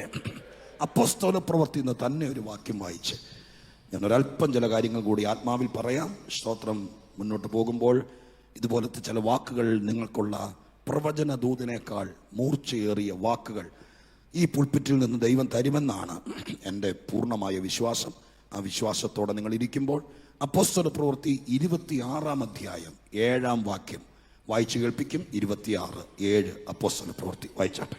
ദൈവത്താൽ നമ്മുടെ പിതാക്കന്മാർക്ക് ലഭിച്ചതും നമ്മുടെ 12 ഗോത്രങ്ങളും രാപ്പകൽ ശ്രദ്ധയോടെ ആരാധിച്ചുകൊണ്ട് എത്തിപ്പിടിപ്പാൻ ആശിക്കുന്നതുമായ വാഗ്ദത്തത്തിലുള്ള പ്രത്യാശ ഹേതുവായിട്ടത്രേ ഞാനിപ്പോൾ വിസ്താരത്തിലായിരിക്കുന്നത്. മതി, അത്രയും മതി. വാക്യത്തിലേക്ക് നിങ്ങൾ ഒന്നോടെ ശ്രദ്ധിച്ചോളുക. ആരാധന കേന്ദ്രീകൃതമായ ഒരു വാക്യമാണ്. ആ വാക്യം ഇപ്രകാരമാണ്: നമ്മുടെ 12 ഗോത്രങ്ങളും രാപ്പകൽ ശ്രദ്ധയോടെ ആരാധിച്ചുകൊണ്ട് എത്തിപ്പിടിക്കാൻ ആശിക്കുന്നതായ വാഗ്ദത്തത്തിലുള്ള പ്രത്യാശ ഹേതുവായിട്ടത്രേ ഞാനിപ്പോൾ വിസ്താരത്തിൽ ആയിരിക്കുന്നത്. ധന്യനായ പൗലോസ് ശ്ലീഹ തൻ്റെ വിസ്താരവേളയിൽ കോടതി സമുച്ചയത്തിനകത്ത്, നമ്മുടെ ഭാവനാത്മകമായ ചിന്തയിൽ പറഞ്ഞാൽ സ്തോത്രം, വലിയ കോടതിയിൽ ഒരു പ്രതിക്കൂട്ടിൽ നിന്നുകൊണ്ട് വാദിഭാഗത്ത് നിൽക്കുന്ന യഹൂദന്മാരും മഹാപുരോഹിതനും പുരോഹിത വൃന്ദവും അവർ കൊണ്ടുവന്നിരിക്കുന്ന ബുദ്ധിരാക്ഷസന്മാരായിരിക്കുന്ന സ്തോത്രം അഡ്വക്കേറ്റുമാരൊക്കെ ഉണ്ട്. സൂക്ഷിച്ചവിടെ വായിച്ചാൽ ഇവരെല്ലാം കാണാൻ പറ്റും. ഇവരെല്ലാവരും മറുഭാഗത്ത് നിൽക്കുമ്പോൾ പൗലോസിൻ്റെ വിസ്താര സമയത്ത് പൗലോസ് സ്തോത്രം കോടതി മധ്യത്തിൽ പറയുന്ന ഒരു വാക്യമാണത്. ഒരു സഭായോഗത്തിൽ, ഞായറാഴ്ചത്തെ പ്രസംഗത്തിലോ അല്ലെങ്കിൽ ഒരു കൺവെൻഷൻ വേദിയിലോ അല്ല. തൻ്റെ ജീവൻ അങ്ങോട്ടാണോ ഇങ്ങോട്ടോ ആണെന്ന് അറിയപ്പെടാത്ത രീതിയിൽ ഏകദേശം 2 വർഷമായി പൗലോസ് ജയിലിലാണ്. ഈ അപ്പോസ്തല പ്രവൃത്തിയിൽ നിന്ന് മറ്റിതര വ്യാഖ്യാന പുസ്തകങ്ങളുടെ സഹായമില്ലാതെ ചിന്തിച്ചാൽ തന്നെ കാണാൻ കഴിയുന്നു. താന് സുവിശേഷ സംബന്ധമായിരിക്കുന്ന കാര്യത്തിൽ യഹൂദന്മാർ തന്നെ സ്തോത്രം റോമൻ സർക്കാരിൻ്റെ മുമ്പിൽ വെച്ച്, പ്രത്യേകിച്ച് ചില പ്രമാദമായിരിക്കുന്ന വിഷയങ്ങളുടെ നടുവിൽ പൗലോസിനെ കൊന്നുകളയുമെന്നുള്ള ഭീതിയുടെ നടുവിൽ പട്ടാളം കയറി പിടിച്ച് സുരക്ഷിതമായി ബന്ധൗസിലാക്കിയിരിക്കുകയാണ്. അന്നത്തെ കോടതി ഇതുപോലത്തെ വേറൊരു സമുച്ചയമല്ല. ഭരണകൂടത്തിന് തലപ്പത്തിരിക്കുന്ന അധികാരികൾ തന്നെ കേസുകൾ തീർക്കുന്ന കാലമാണ്. പ്രത്യേകിച്ച് റോമൻ ഭരണകൂടത്തിൻ്റെ പശ്ചാത്തലത്തിൽ ഗവർണർമാരാണ് അന്നത്തെ കേസുകൾ കൈകാര്യം ചെയ്യുന്ന ജഡ്ജിമാർ. പൗലോസിനെ അറസ്റ്റ് ചെയ്യപ്പെടുന്ന സമയത്ത് ഫെലിക്സ് എന്നറിയപ്പെടുന്ന വളരെ കൂർമ്മബുദ്ധിയുള്ള ജനപ്രിയനായിരുന്ന ഒരു ഗവർണറായിരുന്നു ജഡ്ജിയായിട്ടും കോടതിയിലായിരുന്നത്. ഈ അധ്യായത്തിൻ്റെ പുറകിലുള്ള അധ്യായങ്ങൾ വായിച്ചാൽ മനസ്സിലാക്കാൻ പറ്റുന്നത് അദ്ദേഹത്തിൻ്റെ കാലഘട്ടത്തിൽ വളരെ സൗമ്യനായ, എത്ര വലിയ പ്രതിയോടും സൗമ്യ മനോഭാവത്തോടെ ഇടപെടുന്ന ഒരു ഗവർണർ അഥവാ ജഡ്ജി. പൗലോസിന്റെ കാര്യത്തിൽ അദ്ദേഹത്തിന്റെ കേസ് വിളിക്കുന്ന ദിവസങ്ങളിലെല്ലാം ബൈബിളിന്റെ ഭാഷയെ തന്നെ പറഞ്ഞാൽ ഈ കേസിന് ഒരിക്കലും ഫെലിക്സ് വിധി പറയില്ല. പൗലോസിനെ കേസ് വിളിക്കും. സ്വാഭാവികമായിട്ട് നമ്മുടെ നാട്ടിലൊക്കെ അങ്ങനെ തന്നെയാണല്ലോ. ഒരുപക്ഷെ ഏപ്രിൽ മാസം 10-ാം തീയതി പൗലോസിന്റെ കേസിന്റെ ഡേറ്റ് ആയിരിക്കും. പൗലോസ് ഫെലിക്സിന് സുപരിചിതനാണ്. അദ്ദേഹം വരും, കേസിന്റെ ദിവസം പ്രതിയായി വന്ന് നിൽക്കും. വിശേഷങ്ങളൊക്കെ ചോദിച്ചിട്ട് ഫെലിക്സ് പറയും, നിന്റെ കേസിന്റെ പ്രമാദമായിരിക്കുന്ന ഫയലും അതിന്റെ തെളിവെല്ലാം ഇരിക്കുന്നത് ശതാധിപന്റെ കയ്യിലാണ്. അദ്ദേഹം മറ്റൊരു ഡ്യൂട്ടിയിൽ ഈ ദിവസങ്ങളിൽ അവധിയായിരിക്കുന്നതുകൊണ്ട് ഇന്ന് നിന്റെ കേസിന്റെ വിധി പറയാൻ പറ്റില്ല. അതുകൊണ്ട് മറ്റൊരു ദിവസത്തേക്ക് മാറ്റിവെക്കാം. ഈ ലൂക്കോസിന്റെ എഴുത്തു ഭാഷയിൽ പറഞ്ഞാൽ അവധിക്ക് വെക്കുകയാണ് എന്ന് പറഞ്ഞ് ഒരുപക്ഷെ എൻ്റെ ഭാവന കൂടി ചേർത്ത് പറഞ്ഞാൽ ഏപ്രിൽ 10 നിന്ന് വീണ്ടും അവധി ഓഗസ്റ്റ് 10 മാറ്റിയേക്കാം. ഈ സമയത്ത് പൗലോസിനെ വീണ്ടും കയ്യാമം വെച്ച് ജയിലിലേക്ക് കൊണ്ടടയ്ക്കുന്നു. പറയപ്പെട്ട ദിവസത്തിൽ വീണ്ടും വരുമ്പോൾ അന്നെന്തെങ്കിലും മറ്റൊരു കാര്യം പറഞ്ഞുകൊണ്ട് അദ്ദേഹം അവധി വെക്കുന്നു. ഇങ്ങനെ 2 വർഷക്കാലം അവധി പറഞ്ഞ് കേസ് മാറ്റിവെച്ചു. സ്തോത്രം. 2 വർഷം പിന്നിട്ടു. 2 വർഷം പിന്നിട്ടപ്പോൾ ദൈവം ഒരു അത്ഭുതം ചെയ്തെന്ന് വേണം പറയാൻ. ശ്രദ്ധിച്ചു കേട്ടോളണം ആ കാര്യം. ഈ അധ്യായങ്ങളിൽ പറയപ്പെട്ടിരിക്കുന്നത് ഇങ്ങനെയാണ്, ബൈബിളിന്റെ ഭാഷ. 2 വർഷം കഴിഞ്ഞപ്പോൾ ഫെലിക്സിന് പിൻവാഴിയായി ഫെസ്തോസ് ഗവർണറായി വന്നു എന്നാണ് എഴുതിയിരിക്കുന്നത്. അതിനർത്ഥം 2 കൊല്ലം കഴിഞ്ഞപ്പോൾ ഫെലിക്സിനെ ദൈവം മാറ്റി പകരം ഫെസ്തോസിനെ ഗവർണറായി കൊണ്ടുവന്നു. സ്തോത്രം. ഹല്ലേലൂയ. ഞാൻ ഈ ഭാഗം വളരെ സൂക്ഷ്മ പരിശോധനയോടെ പരതി ഒരു വക്കീല് കേസ് പഠിക്കുന്നത് പോലെ ഈ ഭാഗം പഠിച്ചപ്പോൾ ഈ ഫെലിക്സിനെ പൗലോസ് അഭിസംബോധന ചെയ്യുന്ന ഒരു ഭാഗത്ത് ഇങ്ങനെയാണ് എഴുതിയിരിക്കുന്നത്. സ്തോത്രം. രാജശ്രീ ഫെലിക്സെ എന്ന് വിളിച്ചിട്ട് പറഞ്ഞത് ഇങ്ങനെയാണ്, അങ്ങ് ഈ ജനത്തിന് ദീർഘകാലമായി അധികാരിയായിരിക്കുന്നു എന്ന വിവരം എനിക്കറിയാം. നിങ്ങളുടെ വാക്കൊന്നുണ്ട്, ഞാൻ എല്ലാ വാക്കും എടുത്ത് കേൾപ്പിക്കാൻ സമയമില്ലാത്ത കൊണ്ടാണ് കേട്ടോ, കാരണം ഓടിച്ചു തീർക്കണം ഈ സമയപരിധിക്കകത്ത്. എങ്കിലും എൻ്റെ രീതികൾ മാറ്റിയാൽ ഈ ദൂത് വെളിപ്പെട്ട് വരത്തുമില്ല. ഇത് 2 നാൾ ഞാൻ ഞരങ്ങുന്നത് കൊണ്ട് റെഫറൻസുകൾ ഞാൻ മനഃപൂർവ്വമായിട്ട് വായിക്കാതെ വിടുന്നു. നിങ്ങൾ ഇപ്പം ഇരുന്ന് വായിച്ചാൽ എൻ്റെ പ്രസംഗം നിങ്ങൾ പൊട്ടിച്ചു കളയും. ഇപ്പം ഇരുന്ന് വായിക്കരുത്. നിങ്ങൾ മനസ്സിൽ കരുതിയിട്ട് വീട്ടിൽ പോയി വായിക്കണം. അറിയാൻ ആഗ്രഹിക്കുന്നവർ വായിച്ചില്ലെങ്കിലും കുഴപ്പമില്ല. സ്തോത്രം. ഇപ്പം എന്നെ ശ്രദ്ധിക്കണമെന്ന് അപേക്ഷിക്കുന്നു. അനിവാര്യമായ കാര്യങ്ങൾ മനസ്സിലാക്കേണ്ടവർ മാത്രം പിന്നീട് വായിക്കുക. അപ്പോൾ സ്തോത്രം. രാജശ്രീ ഫെലിക്സെ, അങ്ങ് ഈ ജനത്തിന് ദീർഘകാലമായി അധികാരിയായിരിക്കുന്നു എന്ന് എനിക്കറിയാം. അപ്പൊ അതിനർത്ഥം എന്താ? ട്രാൻസ്ഫർ ഇല്ലാത്ത, സ്ഥലമാറ്റമില്ലാത്ത ഒരു അധികാരിയായിരുന്നു ദീർഘകാലമായിട്ട് ഫെലിക്സ്. പക്ഷേ 2 കൊല്ലമായിട്ടൊരു ഉപദേശിയിട്ട് വലിപ്പിച്ചുകൊണ്ടിരുന്നപ്പോൾ സ്വർഗത്തിലെ ദൈവം തീരുമാനിച്ചു, ഇവൻ ഈ കസേരയിൽ ഇരിക്കുന്നിടത്തോളം കാലം പൗലോസിന് ഒരു മോചനം കിട്ടിയല്ല. സ്തോത്രം.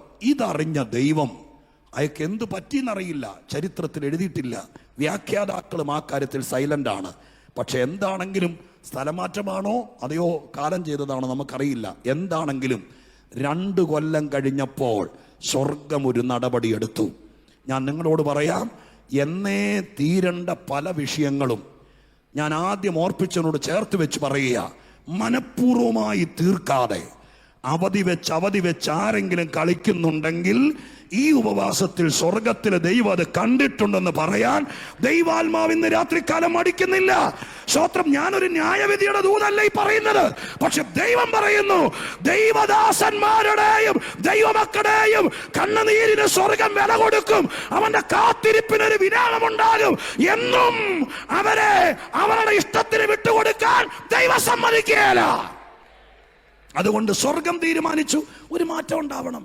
ആ മാറ്റത്തിന്റെ വെളിച്ചത്തിൽ ഫെലിക്സിനെ മാറ്റി ദൈവം ഫെസ്തോസിനെ അധികാരത്തിൽ കൊണ്ടുവന്നു.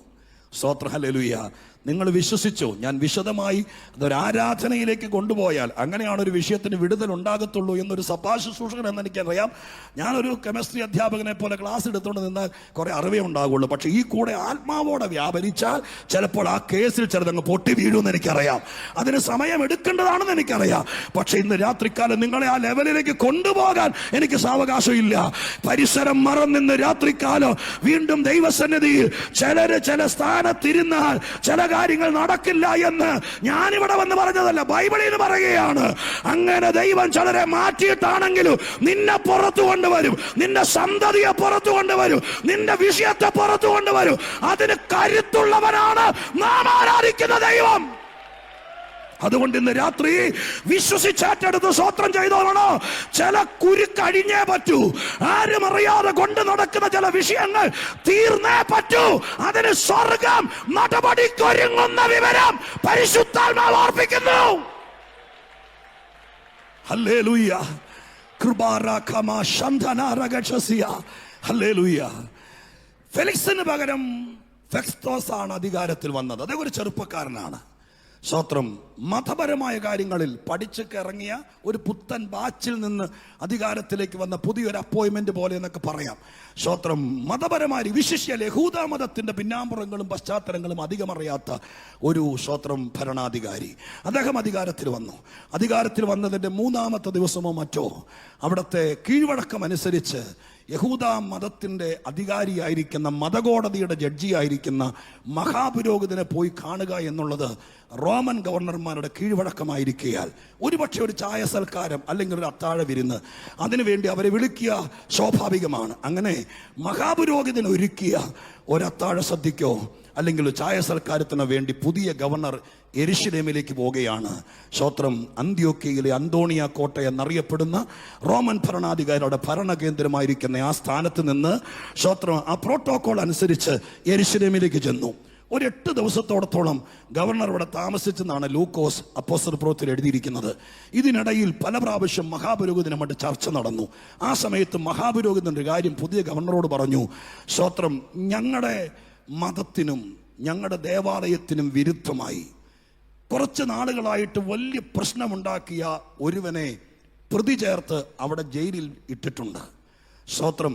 ഞങ്ങളുടെ കൂടെയൊക്കെ നിന്നൊരു ചെറുപ്പക്കാരനാണ്, ഞങ്ങൾ പഠിപ്പിച്ചവനാണ്. പക്ഷെ ഇപ്പൊ പുത്തൻകൂറ്റുകാരുടെ കൂടെ ചേർന്ന് ഇപ്പൊ ഇവൻ പറയുന്നു മോശയ്ക്ക് കൊടുത്തത് പ്രമാണമല്ല, ദൈവാലയത്തിന് പുറത്ത് ദൈവം വരും, സ്തോത്രം, കല്ലിൽ കൊത്തിയതല്ല സത്യം എന്നൊക്കെ പറഞ്ഞ് ദൈവം മരത്തിൽ തൂക്കിക്കൊന്ന യേശു എന്നൊരുവന്റെ കൂട്ടുപിടിച്ച് അങ്ങനെ ആളെ കൂട്ടി ഒരു പുതിയ സംരംഭത്തിന്റെ നായകനായിട്ട് നടക്കുന്ന ശൗൽ എന്ന പൗലോസ് അവിടെ ഉണ്ട്. അവന്റെ കേസ് എങ്ങനെയും വിധി പറഞ്ഞ് മരണയോഗ്യനാണവൻ, ജീവിക്കാൻ യാതൊരു സാധ്യതയില്ലാത്തവൻ.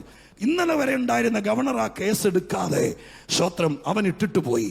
വേഗത്തിൽ അങ്ങ് ചെന്നാൽ ആ കേസിന് നടപടി ഉണ്ടാകണം.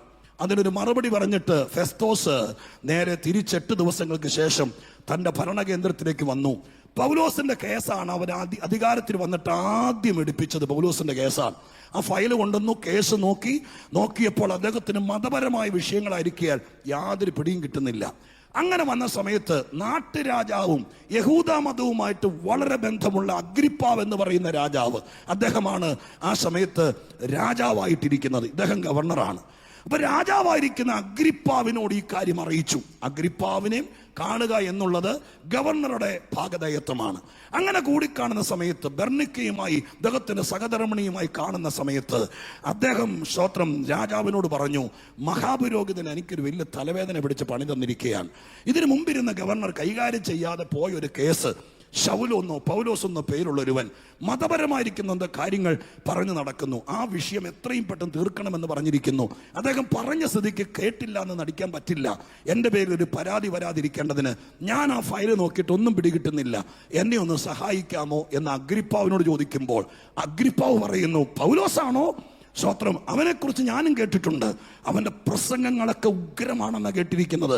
എനിക്ക് അവൻ്റെ പ്രസംഗം ഒന്ന് കേട്ടാൽ കൊള്ളാമെന്നുണ്ട് എന്ന് പറഞ്ഞു. അപ്പോൾ സാധാരണ നമ്മൾ പറയുന്ന പോലെ നെയ്യപ്പം തിന്നാൽ രണ്ടുണ്ടുകാരി എന്ന് പറയില്ലേ, എന്നതുപോലെ സ്തോത്രം ഫെസ്തോസ് പറഞ്ഞു, ഒരു കുഴപ്പമില്ല, അങ്ങേക്ക് പ്രസംഗവും കേൾക്കാം, നമുക്ക് കേസും വാദിക്കാം, അതുകൊണ്ട് ഒരു ദിവസം നിശ്ചയിക്കാം. അങ്ങനെ അഗ്രിപ്പാവിനും ഫെസ്തോസിനും ഒരുങ്ങുന്നൊരു ദിവസം സ്തോത്രം ഇങ്ങനത്തെ കേസ് നിശ്ചയിച്ച് കേസിൻ്റെ വിസ്താരവും വിധിയുമായിട്ട് കൂടി വന്നിരിക്കുന്ന ദിവസം, അന്ന് അഗ്രിപ്പാവും ഫെസ്തോസും കൂടി ഒരുമിച്ച് ഒരു സംയുക്തമായി ജഡ്ജ്മെന്റ് സീറ്റിൽ ഇരിക്കുമ്പോൾ പ്രതിയായി കൊണ്ടുവന്നിരിക്കുന്ന പൗലോസ് ചങ്ങലയാൽ ബന്ധിക്കപ്പെട്ടവനായി പ്രതിക്കൂട്ടിലുണ്ട്. മഹാപുരോഹിതൻ അടക്കമുള്ള ആളുകൾ വാദിഭാഗത്തുണ്ട്. ആദ്യം വന്ന് നിൽക്കുമ്പോൾ എന്തുകൊണ്ടോ, ഒരു മമത കൊണ്ടോ സ്നേഹം കൊണ്ടോ സ്തോത്രം സീനിയർ ആയിരിക്കുന്ന ഈ അഗ്രിപ്പാവ് പൗലോസിനോട് പറഞ്ഞു, വാദിഭാഗത്ത് നിൽക്കുന്ന നിനക്ക് നിന്റെ ഭാഗം ആദ്യം വിസ്തരിക്കാം, പറയാൻ പറഞ്ഞു.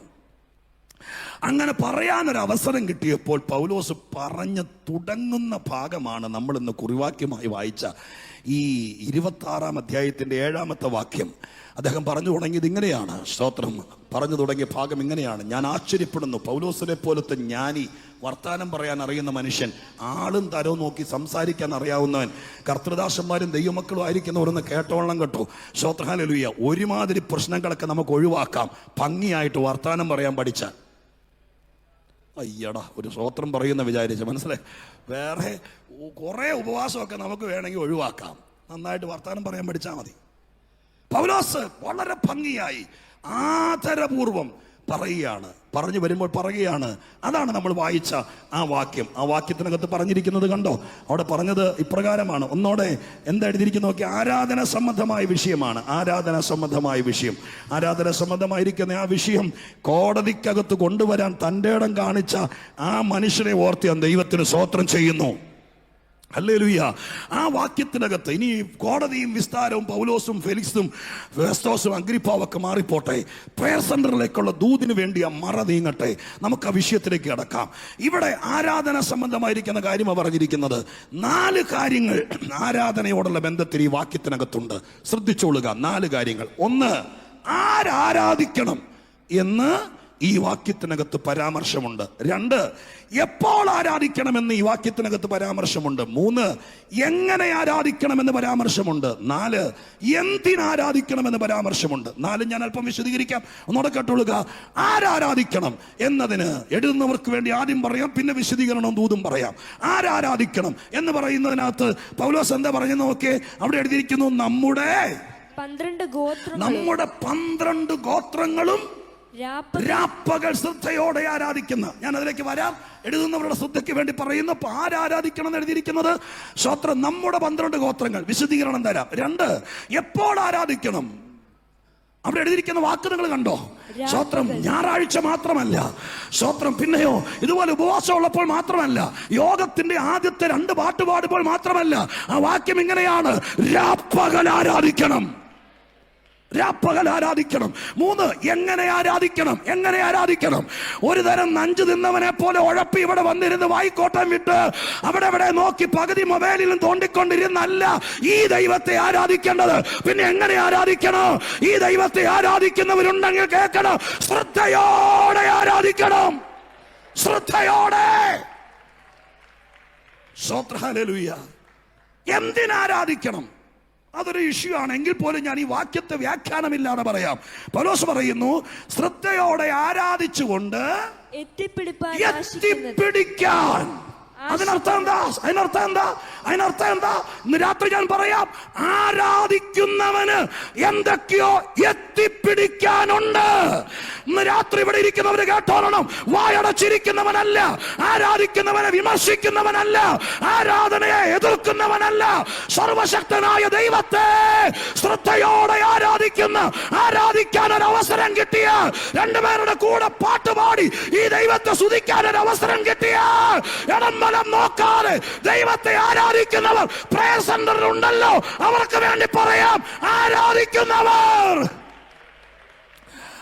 അവര് ചിലത് എത്തിപ്പിടിക്കുന്നു. ഹല്ലേലൂയ, എത്തിപ്പിടിക്കുന്നു. സ്തോത്രം, ഹല്ലേലൂയ. ചോദിച്ചേക്കാം ചിലപ്പോൾ ഇത് കേട്ടിട്ട് അത് മാത്രം കട്ട് ചെയ്തിട്ട് ചോദിച്ചേക്കടാ, ആരാധിക്കാൻ എന്നത് എത്തിപ്പിടിക്കാനാണ്? അതൊക്കെ തിയോളജിയുടെ ഭാഗം. ഞാൻ പ്രാർത്ഥിച്ചിരിക്കുന്ന ദൈവമക്കളോട് പറയാം, ആരാധിക്കുന്നവൻ ചിലത് എത്തിപ്പിടിക്കുന്നുണ്ട്. ഇന്ന് രാത്രികാലം ഞാൻ നിങ്ങളോട് പറയാം, കർത്താവിനെ ആരാധിക്കുമ്പോൾ സ്തോത്രം അവിടെ എഴുതിയിരിക്കുന്നു, വാഗ്ദത്തങ്ങളെ എത്തിപ്പിടിക്കുന്നു എന്ന് എഴുതിയിരിക്കുന്നത്. ജീവിച്ചാരാധിച്ചാൽ നീ വിഷമം മാറാൻ വേണ്ടി പറയാം. സ്തോത്രം, ഹല്ലേലൂയ. രാപ്പകൽ എന്നെ വിളിച്ച ദൈവത്തിന് വേണ്ടി ജീവിതം ഒരു ആരാധനയാക്കി മാറ്റിയാൽ 2025 ഈ ഏപ്രിൽ മാസം 14-ാം തീയതി നീ എത്തി നിൽക്കുന്നതിനേക്കാൾ അപ്പുറം നിന്റെ ശുശ്രൂഷയിൽ ഈ പ്രയർ സെന്ററിൽ ചിലത് എത്തിപ്പിടിക്കാൻ ഇനിയും പറ്റൂ. എത്തിപ്പിടിക്കാൻ മനസ്സുണ്ടെങ്കിൽ ഇന്ന് രാത്രി ഏറ്റെടുത്തോ, എത്തിപ്പിടിക്കാൻ പറ്റും. Hallelujah, hallelujah, hallelujah. ഹല്ലേലൂയ. ഇരിക്കുന്ന കർത്തൃദാസന്മാരോട് ചോദിക്കും, വേണ്ട, നിങ്ങൾ ജ്ഞാനികളല്ലേ, നമ്മൾ താമസിക്കുന്നത് പ്രൗഢമായ ഈ മധ്യ തിരുവിതാംകൂറിലല്ലേ, നിങ്ങൾ ആളുകളെ വിലയിരുത്ത്, നിങ്ങൾ നിഷ്പക്ഷമതികളായിട്ട് മനസ്സുകൊണ്ട് ചിന്തിക്ക്. സ്തോത്രം, ഹല്ലേലൂയ. ആരാധിച്ചും പ്രാർത്ഥിച്ചും ഇടംബലം നോക്കാതെ, പാരമ്പര്യങ്ങളെ നോക്കാതെ, ചട്ടക്കൂടുകളെ നോക്കാതെ, സർവശക്തന്റെ കീഴെ നിന്നുകൊണ്ട് ആരാധിച്ചെത്തിപ്പിടിച്ചവര് മാത്രമേ ഇവിടെ വളർന്നിട്ടുള്ളൂ. സ്തോത്രം, ഹല്ലേലൂയ. അല്ലെങ്കിൽ ഈ ദൈവദാസന്മാരോട് ചോദിക്ക്, എത്തിപ്പിടിക്കാൻ ഇനിയുമുണ്ട് ഇവിടെ. നിന്നെ കൊണ്ടുവന്നിരുത്തിയിരിക്കുന്ന എവിടെയാണെന്നറിയാമോ?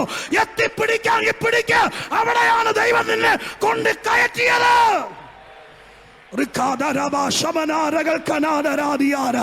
ഓൺലൈനിൽ ഇരിക്കുന്നവരുടെ പ്രത്യേക ശ്രദ്ധയ്ക്ക്, ആരാധിക്കാൻ അവസരമുണ്ടായിട്ടും, നിന്റെ വീട്ടിൽ 2 വണ്ടി ഉണ്ടായിട്ടും, സ്തോത്രം, ഇതുപോലൊരു അവസരം ഉണ്ടായിട്ടും വീട്ടിലിരുന്ന് കാര്യം കഴിക്കാൻ ഓർക്കുന്നവർ കേട്ടോളണം, ഒരു ചുക്കും എത്തിപ്പിടിക്കുകയില്ല. എന്നാൽ ഒരു അവസരം കിട്ടിയാൽ, ഒരു മുഖാന്തരം കിട്ടിയാൽ, സഭയുടെ കൂടെ വിശുദ്ധന്മാരുടെ കൂടെ പാടാൻ ഒരു അവസരം കിട്ടിയാൽ, സ്തോത്രം ചെയ്യാൻ അവസരം കിട്ടിയാൽ, അവരുടെ കൂടെ ദൈവദാസ കൂടെ നിന്ന് ചേർന്ന് ആരാധിച്ചാൽ, ഹോളി സ്പിരിറ്റ് മനസ്സ് തുറന്നു വരട്ടെ, തുറന്നു വരട്ടെ, തുറന്നു വരട്ടെ. എത്തിപ്പിടിക്കാൻ എനിക്കും ചിലതുണ്ടെന്ന് പറ. ചിലർ ചോദിച്ചേക്കാം, എല്ലാ ദിവസവും രാവിലെ ബാഗും തൂക്കി ഇറങ്ങാൻ നിനക്ക് വീട്ടിൽ പണിയൊന്നുമില്ലേ? സ്തോത്രം, ബ്രദറെ ചോദിച്ചേക്കാം, ഈ ആഴ്ച നീ ലീവ് എടുത്ത് ഉപവസിക്കാൻ തീരുമാനിച്ചെങ്കിൽ, സ്തോത്രം, വിമർശകർ ചോദിച്ചേക്കാം, നിനക്ക് വേറെ പണിയില്ലേ? നീ പറയണം, എനിക്ക് ചിലത് എത്തിപ്പിടിക്കാനുണ്ട്, എനിക്ക് ചിലത് എത്തിപ്പിടിക്കാനുണ്ട്, എനിക്ക് വിളിയുണ്ട്, തെരഞ്ഞെടുപ്പുണ്ട്, അഭിഷേകമുണ്ട്, നിയോഗമുണ്ട്, എന്റെ മടിയിൽ ഞറുക്ക് വീണിട്ടുണ്ട്. യേശുവിന്റെ നാമത്തിൽ ഇന്ന് രാത്രി ദൈവം പറയുന്നു, ഞാൻ നിന്നെ കൊണ്ടുവന്ന് നിർത്തിയിരിക്കുന്നത് കാടപ്പക്ഷിയെ കടലിൽ നിന്ന് 2 അടി പൊക്കത്തിന് മറ്റോ ഉയരെ വന്ന് പറന്നു നിൽക്കുക. നിന്റെ അടുക്കളയിൽ വന്നൊന്നും കാടപ്പക്ഷി കേറില്ല കേട്ടോ, അടുക്കളയിൽ വന്നൊന്നും കേറില്ല. വേണമെങ്കിൽ പുറത്തേക്ക് ഇറങ്ങി എത്തിപ്പിടിക്കാമെങ്കിൽ ഒടയതമ്പുരാൻ എവിടെയോ മറഞ്ഞു കിടന്നതിനെ നിന്റെ കൈയുടെ കീഴെ കൊണ്ട് നിർത്തിയിട്ടുണ്ട്. പ്രാർത്ഥിക്കുന്നവരും ആരാധിക്കുന്നവരും ജീവിക്കുന്നവരും ഇന്ന് രാത്രിക്കാലം എത്തിപ്പിടിക്കാമെങ്കിൽ എത്തിപ്പിടിച്ചോളണം. Holy spirit, hallelujah. അവസരങ്ങൾ കിട്ടിയാൽ ഞാൻ വീണ്ടും പറയുന്നു, ആരാധനയിലേക്ക് വരണം, സഭായോഗങ്ങളിലേക്ക് വരണം, വിശുദ്ധന്മാരുടെ നടുവിലേക്ക് വരണം. എത്തിപ്പിടിക്കാൻ ഈ ഇരിക്കുന്ന ചിലരോട് പറ, കർത്താവിന്റെ സന്നിധിയിൽ ഞാൻ വചനത്തിന് മുമ്പിൽ ആവേശം കൊള്ളുന്ന മനുഷ്യനാണ്. നിങ്ങൾ ആരും മിണ്ടിയില്ലെങ്കിലും ഞാൻ ഇങ്ങനെയൊക്കെ പ്രസംഗിക്കത്തുള്ളൂ, എന്നെ നിങ്ങൾക്ക് പലർക്കും അറിയാം. പക്ഷെ ഇന്ന് രാത്രി ഇത് കേട്ടിട്ട് ഹൃദയം തുടിക്കുന്നവരുണ്ടെങ്കിൽ നിങ്ങൾക്കറിയാം, ഉപവാസം കൊണ്ടും പ്രാർത്ഥന കൊണ്ടും ലജ്ജ കൂടാതെ വേർത്തു കുളിച്ച് AC ഫാൻ ഉണ്ടെങ്കിലും ഇല്ലെങ്കിലും ഒരവസരം കിട്ടിയത് പാഴാക്കാത്തവരാ ആ അമ്മമാരാ, ആ അപ്പന്മാരാ എന്തെങ്കിലും എത്തിപ്പിടിച്ചിട്ടുള്ളൂ. കറങ്ങി നടന്നവരും കമന്റ് പറഞ്ഞവരൊന്നും ഇന്ന് വരെ എന്റെ പൊന്നു സാറേ ഒന്നും എത്തിപ്പിടിച്ചിട്ടില്ല. എന്നാൽ ആരെ നോക്കാതെ ദൈവത്തെ ഭയപ്പെട്ട് ആത്മനിറവോടെ എത്തിപ്പിടിക്കാൻ വെമ്പൽ കൊണ്ടവർ, ആരാധിച്ചുകൊണ്ട് എത്തിപ്പിടിക്കാൻ വെമ്പൽ കൊണ്ടവർ, അവരെ എന്റെ ദൈവം അവരുടെ കൈക്കകത്തേക്ക് ആത്മാക്കളെ കൊടുത്തിട്ടുണ്ട്, അനുഗ്രഹങ്ങളെ കൊടുത്തിട്ടുണ്ട്, ശുശ്രൂഷകളെ കൊടുത്തിട്ടുണ്ട്, വിടുതലുകളെ കൊടുത്തിട്ടുണ്ട്, നന്മകളെ കൊടുത്തിട്ടുണ്ട്. തുറന്നു വാ, തുറന്നു വാ, തുറന്നു വാ.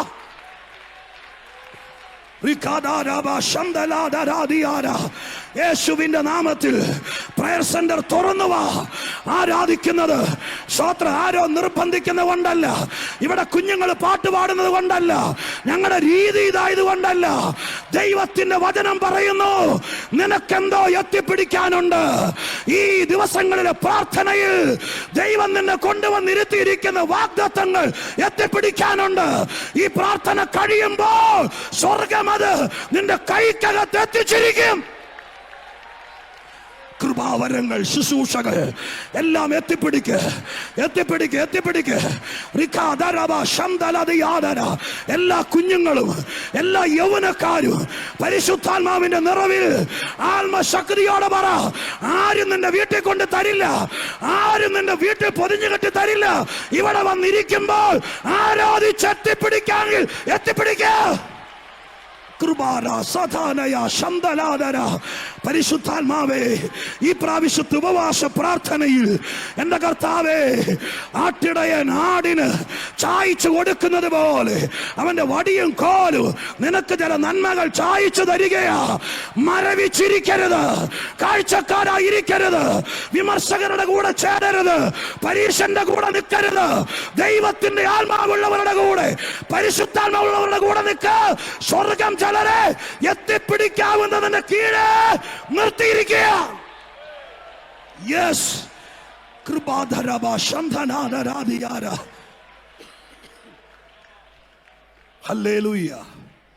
ഒരല്പാൽപ്പം ഈ 4 കാര്യങ്ങൾ വിശദീകരിക്കണമെങ്കിൽ വേണ്ട രീതിയിൽ ഈ ഇത്ര വചനപ്രകാശനമുള്ളൊരു സഭയിൽ വിശദീകരിക്കണമെങ്കിൽ ഇതുപോലത്തെ 4 രാത്രികളെങ്കിലും വേണം. സ്തോത്രം. ഹല്ലേലൂയ.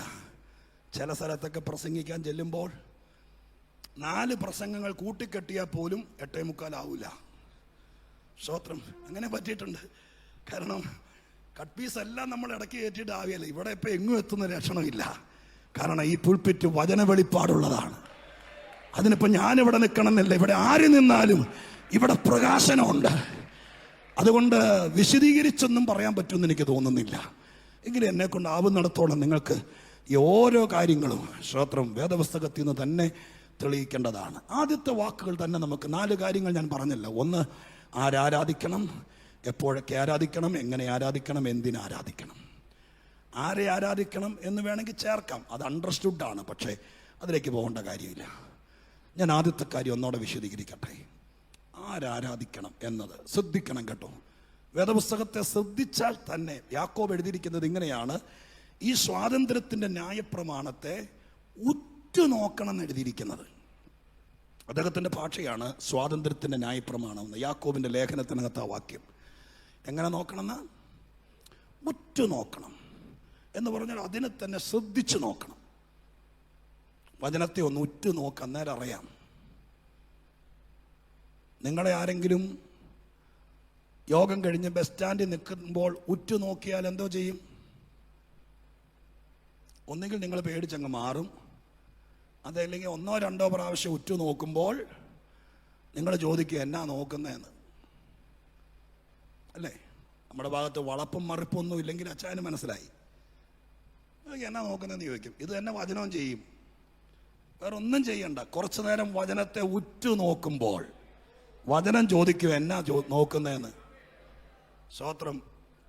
അതിന് ഞാൻ നിങ്ങളോട് പറയാം, എൻ്റെ കയ്യിൽ അത് മാത്രമേ ഉള്ളൂ. ഞാൻ കുറച്ചു നേരം ഉറ്റു നോക്കുമ്പോൾ വചനം ചോദിക്കാൻ തുടങ്ങും എന്നാ നോക്കുന്നതെന്ന്. അപ്പോൾ ഞാൻ നോക്കുന്ന കാര്യം പറയും. അപ്പോൾ വചനം പറയും മിണ്ടാൻ തുടങ്ങും. ആ മിണ്ടിയും പറഞ്ഞിരിക്കുന്നതുകൊണ്ടാണ് ഇത്രയൊക്കെ ഒത്തത്. സ്തോത്രം. അപ്പോൾ ഇതിനകത്തേക്ക് ഉറ്റു നോക്കിയാൽ നമുക്ക് ഒത്തിരി കാര്യങ്ങൾ പിടികിട്ടും. സ്തോത്രം. എന്നോട് ഞാൻ ഈ വാക്കൊക്കെ ഈ ഡെയിലി മെസ്സേജ് ഇതിനകത്തൊക്കെ പറയും. ഇന്ന് രാവിലെ ഞാൻ ദൈവദിനത്തിലേക്ക് ഉറ്റു നോക്കുമ്പോൾ എന്നോട് പറഞ്ഞതാന്ന് പറയും. അപ്പോൾ ചിലരെന്നോട് തിരിച്ചു ചോദിക്കും, പാസ്റ്റർ എപ്പോഴും പറയുന്നേക്കാളും ഇത്രയേ ഉള്ളൂ സംഭവം, അതിനകത്ത് വേറെ ബൈനോക്കുലറും ഇല്ല, ടെലസ്കോപ്പും ഇല്ല, ഒന്നുമില്ല. ദൈവവചനത്തെ ഇച്ചിരി ശ്രദ്ധിക്കുമ്പോൾ വചനം ഇങ്ങോട്ട് ചോദിക്കാൻ തുടങ്ങും, എന്നെ നോക്കുന്നതെന്ന്. ആ സംഭാഷണത്തിൽ നിന്ന് ദൈവത്തിൻ്റെ ആത്മീക പൊരുളുകൾ പുറത്തു വരും, ദൂത് വെളിപ്പെടാൻ തുടങ്ങും. ചില മെനക്കേടാണ്, ടൈം സ്പെൻഡ് ചെയ്യണം. ഓടി വന്നിട്ട് പോകാൻ ചിലപ്പോൾ കിട്ടിയല്ല. സ്തോത്രം. അപ്പോൾ ഇതിലേക്ക് ഉറ്റുനോക്കുമ്പോൾ പൗലോസ പറഞ്ഞ കേട്ടോ, ഇന്ന് ഞാൻ പറഞ്ഞതുപോലെ വിശ്വാസികൾ മാത്രം ഇരിക്കുന്ന സദസ്സിലല്ല, ഒരു കോടതിയിലാണ്, വക്കീലില്ല തനിക്ക്, താൻ പ്രതിയാണ്. സൂക്ഷ്മതയോടെ സംസാരിക്കണം. ഒരു മത പ്രകോപനം, സ്പർദ്ധ ഉണ്ടാക്കാനേ പാടില്ല. അതൊക്കെ പൗലോസിനറിയാം.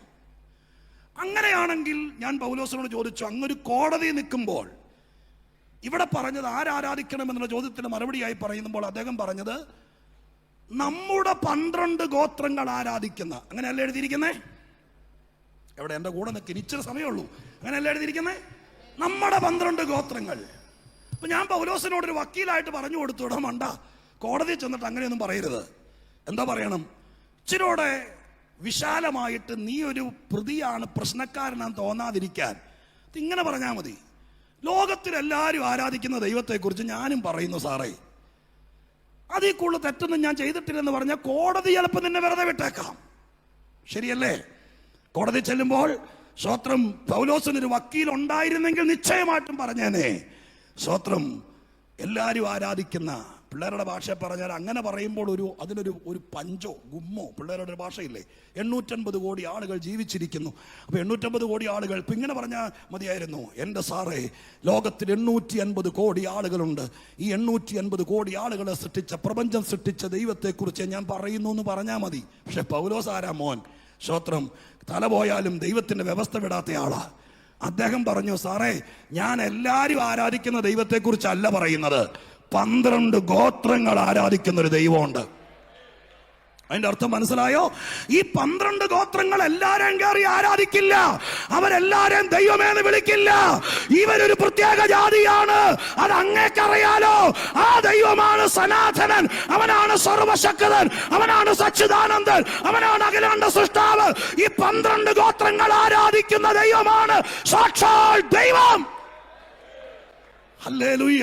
അതിനകത്തും വെള്ളം ചേർക്കാതെ, കോടതിക്കകത്തും അത് പറഞ്ഞ വീര്യത്തിനായി ദൈവത്തിനൊരു സ്തോത്രം ചെയ്തേരെ. 12 ഗോത്രങ്ങൾ ആരാധിക്കുന്ന ദൈവം. സ്തോത്രം. ഹല്ലേലൂയ. ഞാൻ ഈ ദൈവത്തിന്റെ പക്ഷത്ത് നിന്നുകൊണ്ട് പറയാം, ഈ ദൈവത്തിന് യാതൊരു നിർബന്ധവും ഇല്ല എല്ലാവരും ആരാധിക്കണമെന്ന്. സ്തോത്രം. എല്ലാവരും ആരാധിക്കണമെന്ന് നിർബന്ധമില്ല. അതിനവിടെ തെളിവ് ഞാൻ പറയാം. 29-ാം സങ്കീർത്തനം വായിച്ചുള്ളവർക്കറിയാം, അവിടെ ഒരു ആഹ്വാനമാണ്. എന്താ എഴുതിയിരിക്കുന്നത്?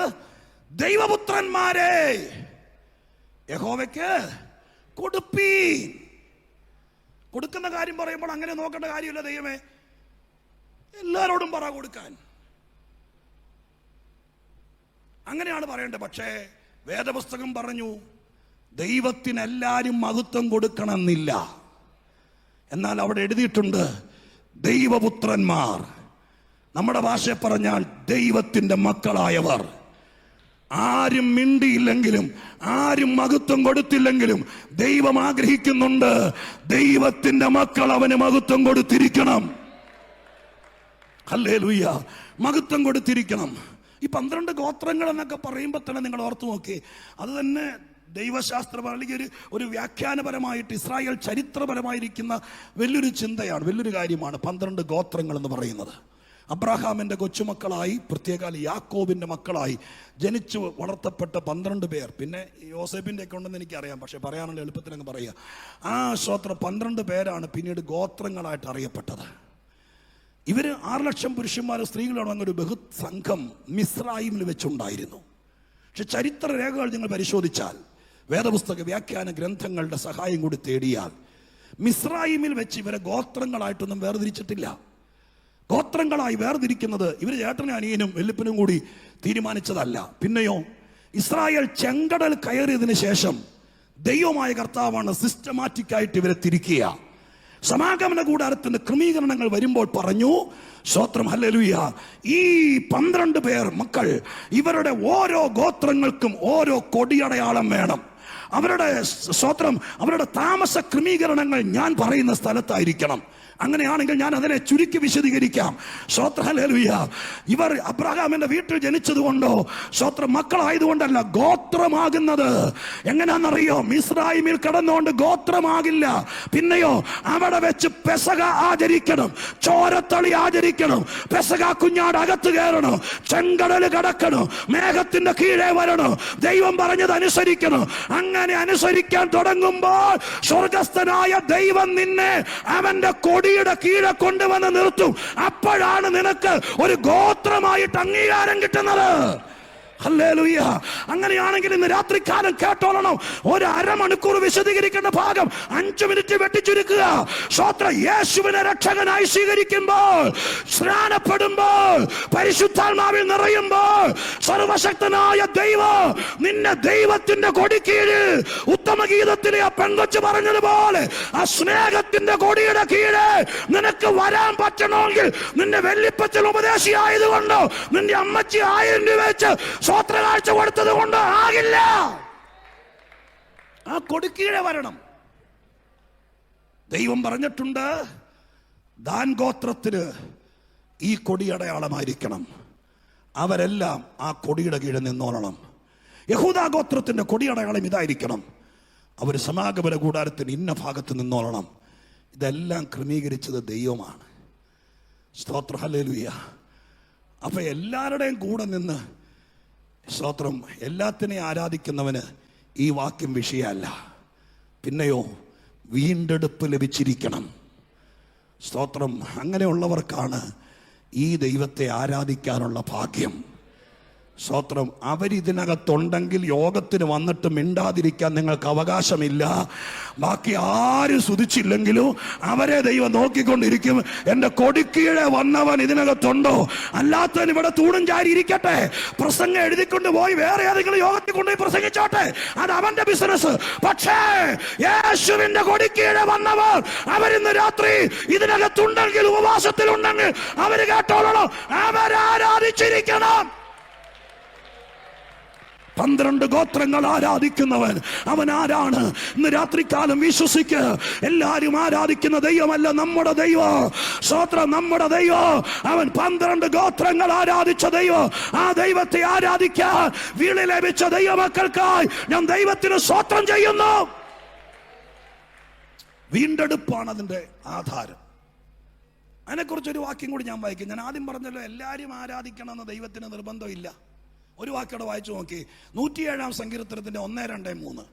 107-ാം സങ്കീർത്തനത്തിന്റെ 1, 2, 3 വായിച്ചു. യഹോവയ്ക്ക് സ്തോത്രം ചെയ്യുവീൻ, യഹോവയ്ക്ക് സ്തോത്രം ചെയ്യുവീൻ, അവൻ നല്ലവനല്ലോ. ശ്രദ്ധിച്ച് കേൾക്കണേ. 107-ാം സങ്കീർത്തനമൊക്കെ എത്ര പ്രാവശ്യം നമ്മൾ വായിച്ചിട്ടുള്ളതാന്നുള്ള മനോഭാവത്തിൽ ഇരിക്കരുത് കേട്ടോ. സ്തോത്രം. ശ്രദ്ധിച്ച് കേൾക്കണം. ഒന്നോടെ വായിച്ചു. യഹോവയ്ക്ക് സ്തോത്രം ചെയ്യുവീൻ, യഹോവയ്ക്ക് സ്തോത്രം ചെയ്യുവീൻ, അവൻ നല്ലവനല്ലോ. അവൻ നല്ലവനല്ലോ, അവന്റെ ദയ എന്നേക്കുമുള്ളത്. അവന്റെ ദയ എന്നേക്കുമുള്ളത്. യഹോവ വൈരിയുടെ കയ്യിൽ നിന്ന്. കേട്ടോണം. എന്നേക്കുള്ളതെന്ന് പറഞ്ഞ വാക്കും കളയരുത്.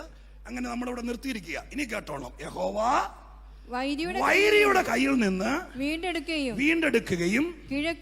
കിഴക്കും പടിഞ്ഞാറും വടക്കും കടലിലുമുള്ള ദേശങ്ങളിൽ നിന്ന് കൂട്ടിച്ചേർക്കുകയും ചെയ്തവരായ അവന്റെ വിമുക്തന്മാർ അങ്ങനെ പറയട്ടെ.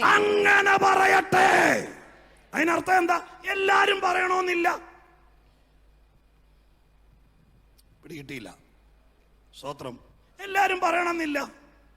യഹോവ നല്ലവനല്ലോ, അവന്റെ ദയ എന്നേക്കുമുള്ളതെന്ന് എല്ലാ ദിവസവും രാവിലെ എഴുന്നേറ്റിരുന്ന് പത്തനംതിട്ടക്കാരെല്ലാരും പറയണമെന്നില്ല. മലയാളി എല്ലാരും പറയണമെന്നില്ല. പക്ഷെ ബൈബിൾ പറയുന്നു, വീണ്ടെടുക്കപ്പെട്ടവർ, ദൈവം കൂട്ടിച്ചേർത്തവർ, പല വിഷയത്തിൽ നിന്നും വിമോചനം കിട്ടിയവർ, അവരങ്ങനെ പറഞ്ഞേ മതിയാകൂ. ഹല്ലേലൂയ. അതല്ലേ വാക്കിന്റെ അർത്ഥം? യഹോവ നല്ലവനാണ്. എങ്ങനെ? നമ്മുടെ ഭാഷ പറഞ്ഞാൽ എന്റെ ദൈവം നല്ലവനാണ്. സ്തോത്രം. അവന്റെ ദയ എന്നേക്കുമുള്ളതാണ്. വറ്റിപ്പോകാത്ത ഉറവയാണവൻ. അവന്റെ കോപം എന്നേക്കും വെച്ചോണ്ടിരിക്കില്ല. എന്റെ ദൈവം നല്ലവനാണ്. എനിക്ക് കഷ്ടം വന്നാലും പ്രാർത്ഥനയുടെ മറുപടി താമസിച്ചാലും എന്റെ ദൈവം നല്ലവനാണ് എന്ന് വീണ്ടെടുത്തവർ, കൂട്ടിച്ചേർത്തവർ, വിമുക്തന്മാർ അങ്ങനെ പറയട്ടെ, അങ്ങനെ പറയട്ടെ. അപ്പൊ ഇതൊക്കെ കേട്ട സ്ഥിതിക്ക് നാളെ മുതൽ പെട്ടു. മനസ്സിലായല്ലോ? ഇത്രയും കേട്ട സ്ഥിതിക്ക് നാളെ മുതൽ പെട്ടു. കാരണം ഇത്ര ആവേശത്തോടെ കേട്ടില്ലായിരുന്നെങ്കിൽ പറയായിരുന്നു, വല്ലപ്പോഴും ഒരു സ്തോത്രം പറയാനേ ഞങ്ങളെ പഠിപ്പിച്ചു. ഇപ്പൊ കേട്ടല്ലോ, വീണ്ടെടുക്കപ്പെട്ടവർ, ദൈവത്തിന്റെ മക്കൾ, ദൈവം ചെതറിക്കിടന്നിടത്ത് കൂട്ടിച്ചേർത്ത് തിരുവല്ല പട്ടണത്തിന് നടുവിൽ ഇത്ര മനോഹരമായ ഒരു സഭയ്ക്കകത്ത് തെക്ക് നിന്നും വടക്ക് നിന്നും കിഴക്ക് നിന്നും ഒറ്റപ്പെട്ട സ്ഥലത്തു നിന്നും കൂട്ടിച്ചേർത്ത് വിശുദ്ധന്മാരുടെ നടുവിൽ കൊണ്ടിരുത്തിയ നീ ആരും പറഞ്ഞില്ലെങ്കിലും പറയണം, ഈ ദൈവം നല്ലവനാണ്. അത് പറയാനാ ദൈവം ഇവിടെ വരുത്തുന്നത്. അത് പറയാൻ അവിടെ വരുത്തുന്നത്. അതല്ലാതെ തലേ തുണിയിട്ടത് ശരിയായോ, പാൻറിന് അതിന് നോക്കാൻ വേറെ ആളിവിടെ കാണും. പക്ഷെ നിന്നെ ദൈവം വിളിച്ചത് എന്തിനാണെന്നറിയാമോ? എന്റെ ദൈവം നല്ലവനാന്ന് പറയാനാ ഞാനിവിടെ വന്നത്. എന്നെ ഇവിടെ വരുത്തിയത് എന്റെ ദൈവം നല്ലവനാണെന്ന് പറയാനാ. എന്നെ ദൈവം പെറുക്കിയെടുത്ത് നശിച്ചു പോകേണ്ട എന്നെ എന്റെ ദൈവം വാരിയെടുത്ത് ഈ പാറമേൽ കൊണ്ടുവന്ന് നിർത്തിയത് വേറൊന്നിനും അല്ലെന്ന് ഇന്ന് രാത്രിയെങ്കിലും ബോധം വന്ന ദൈവമക്കൾ ദൈവാത്മാവിൽ പറ. ആ കൂടെ നിങ്ങൾക്കൊരവസരം പാസ്റ്റർ തരുവാണെങ്കിൽ സൺഡേ സ്കൂളിൽ പഠിപ്പിക്കുകയോ PIPയുടെ സെക്രട്ടറി ആകുമോ എന്നെങ്കിലും ആകെ. പക്ഷെ ഇവിടെ വന്നതിന്റെ ആത്യന്തിക ലക്ഷ്യം സാറാകാനല്ല, ദൈവം നല്ലവനാന്ന് പറയാനാണ്. അത് പറയണം. ആ വാക്കിനെ ഒന്നോടെ നോക്കി. സ്തോത്രം, ഹല്ലേലൂയ. ഇവിടെ പറയുന്നു 3 പ്രധാനപ്പെട്ട കാര്യങ്ങളാണ് പറഞ്ഞിരിക്കുന്നത്. സ്തോത്രം. ഒന്ന്, യഹോവ വീണ്ടെടുത്തവർ, അല്ലേ? എന്നല്ലേ പറഞ്ഞത്?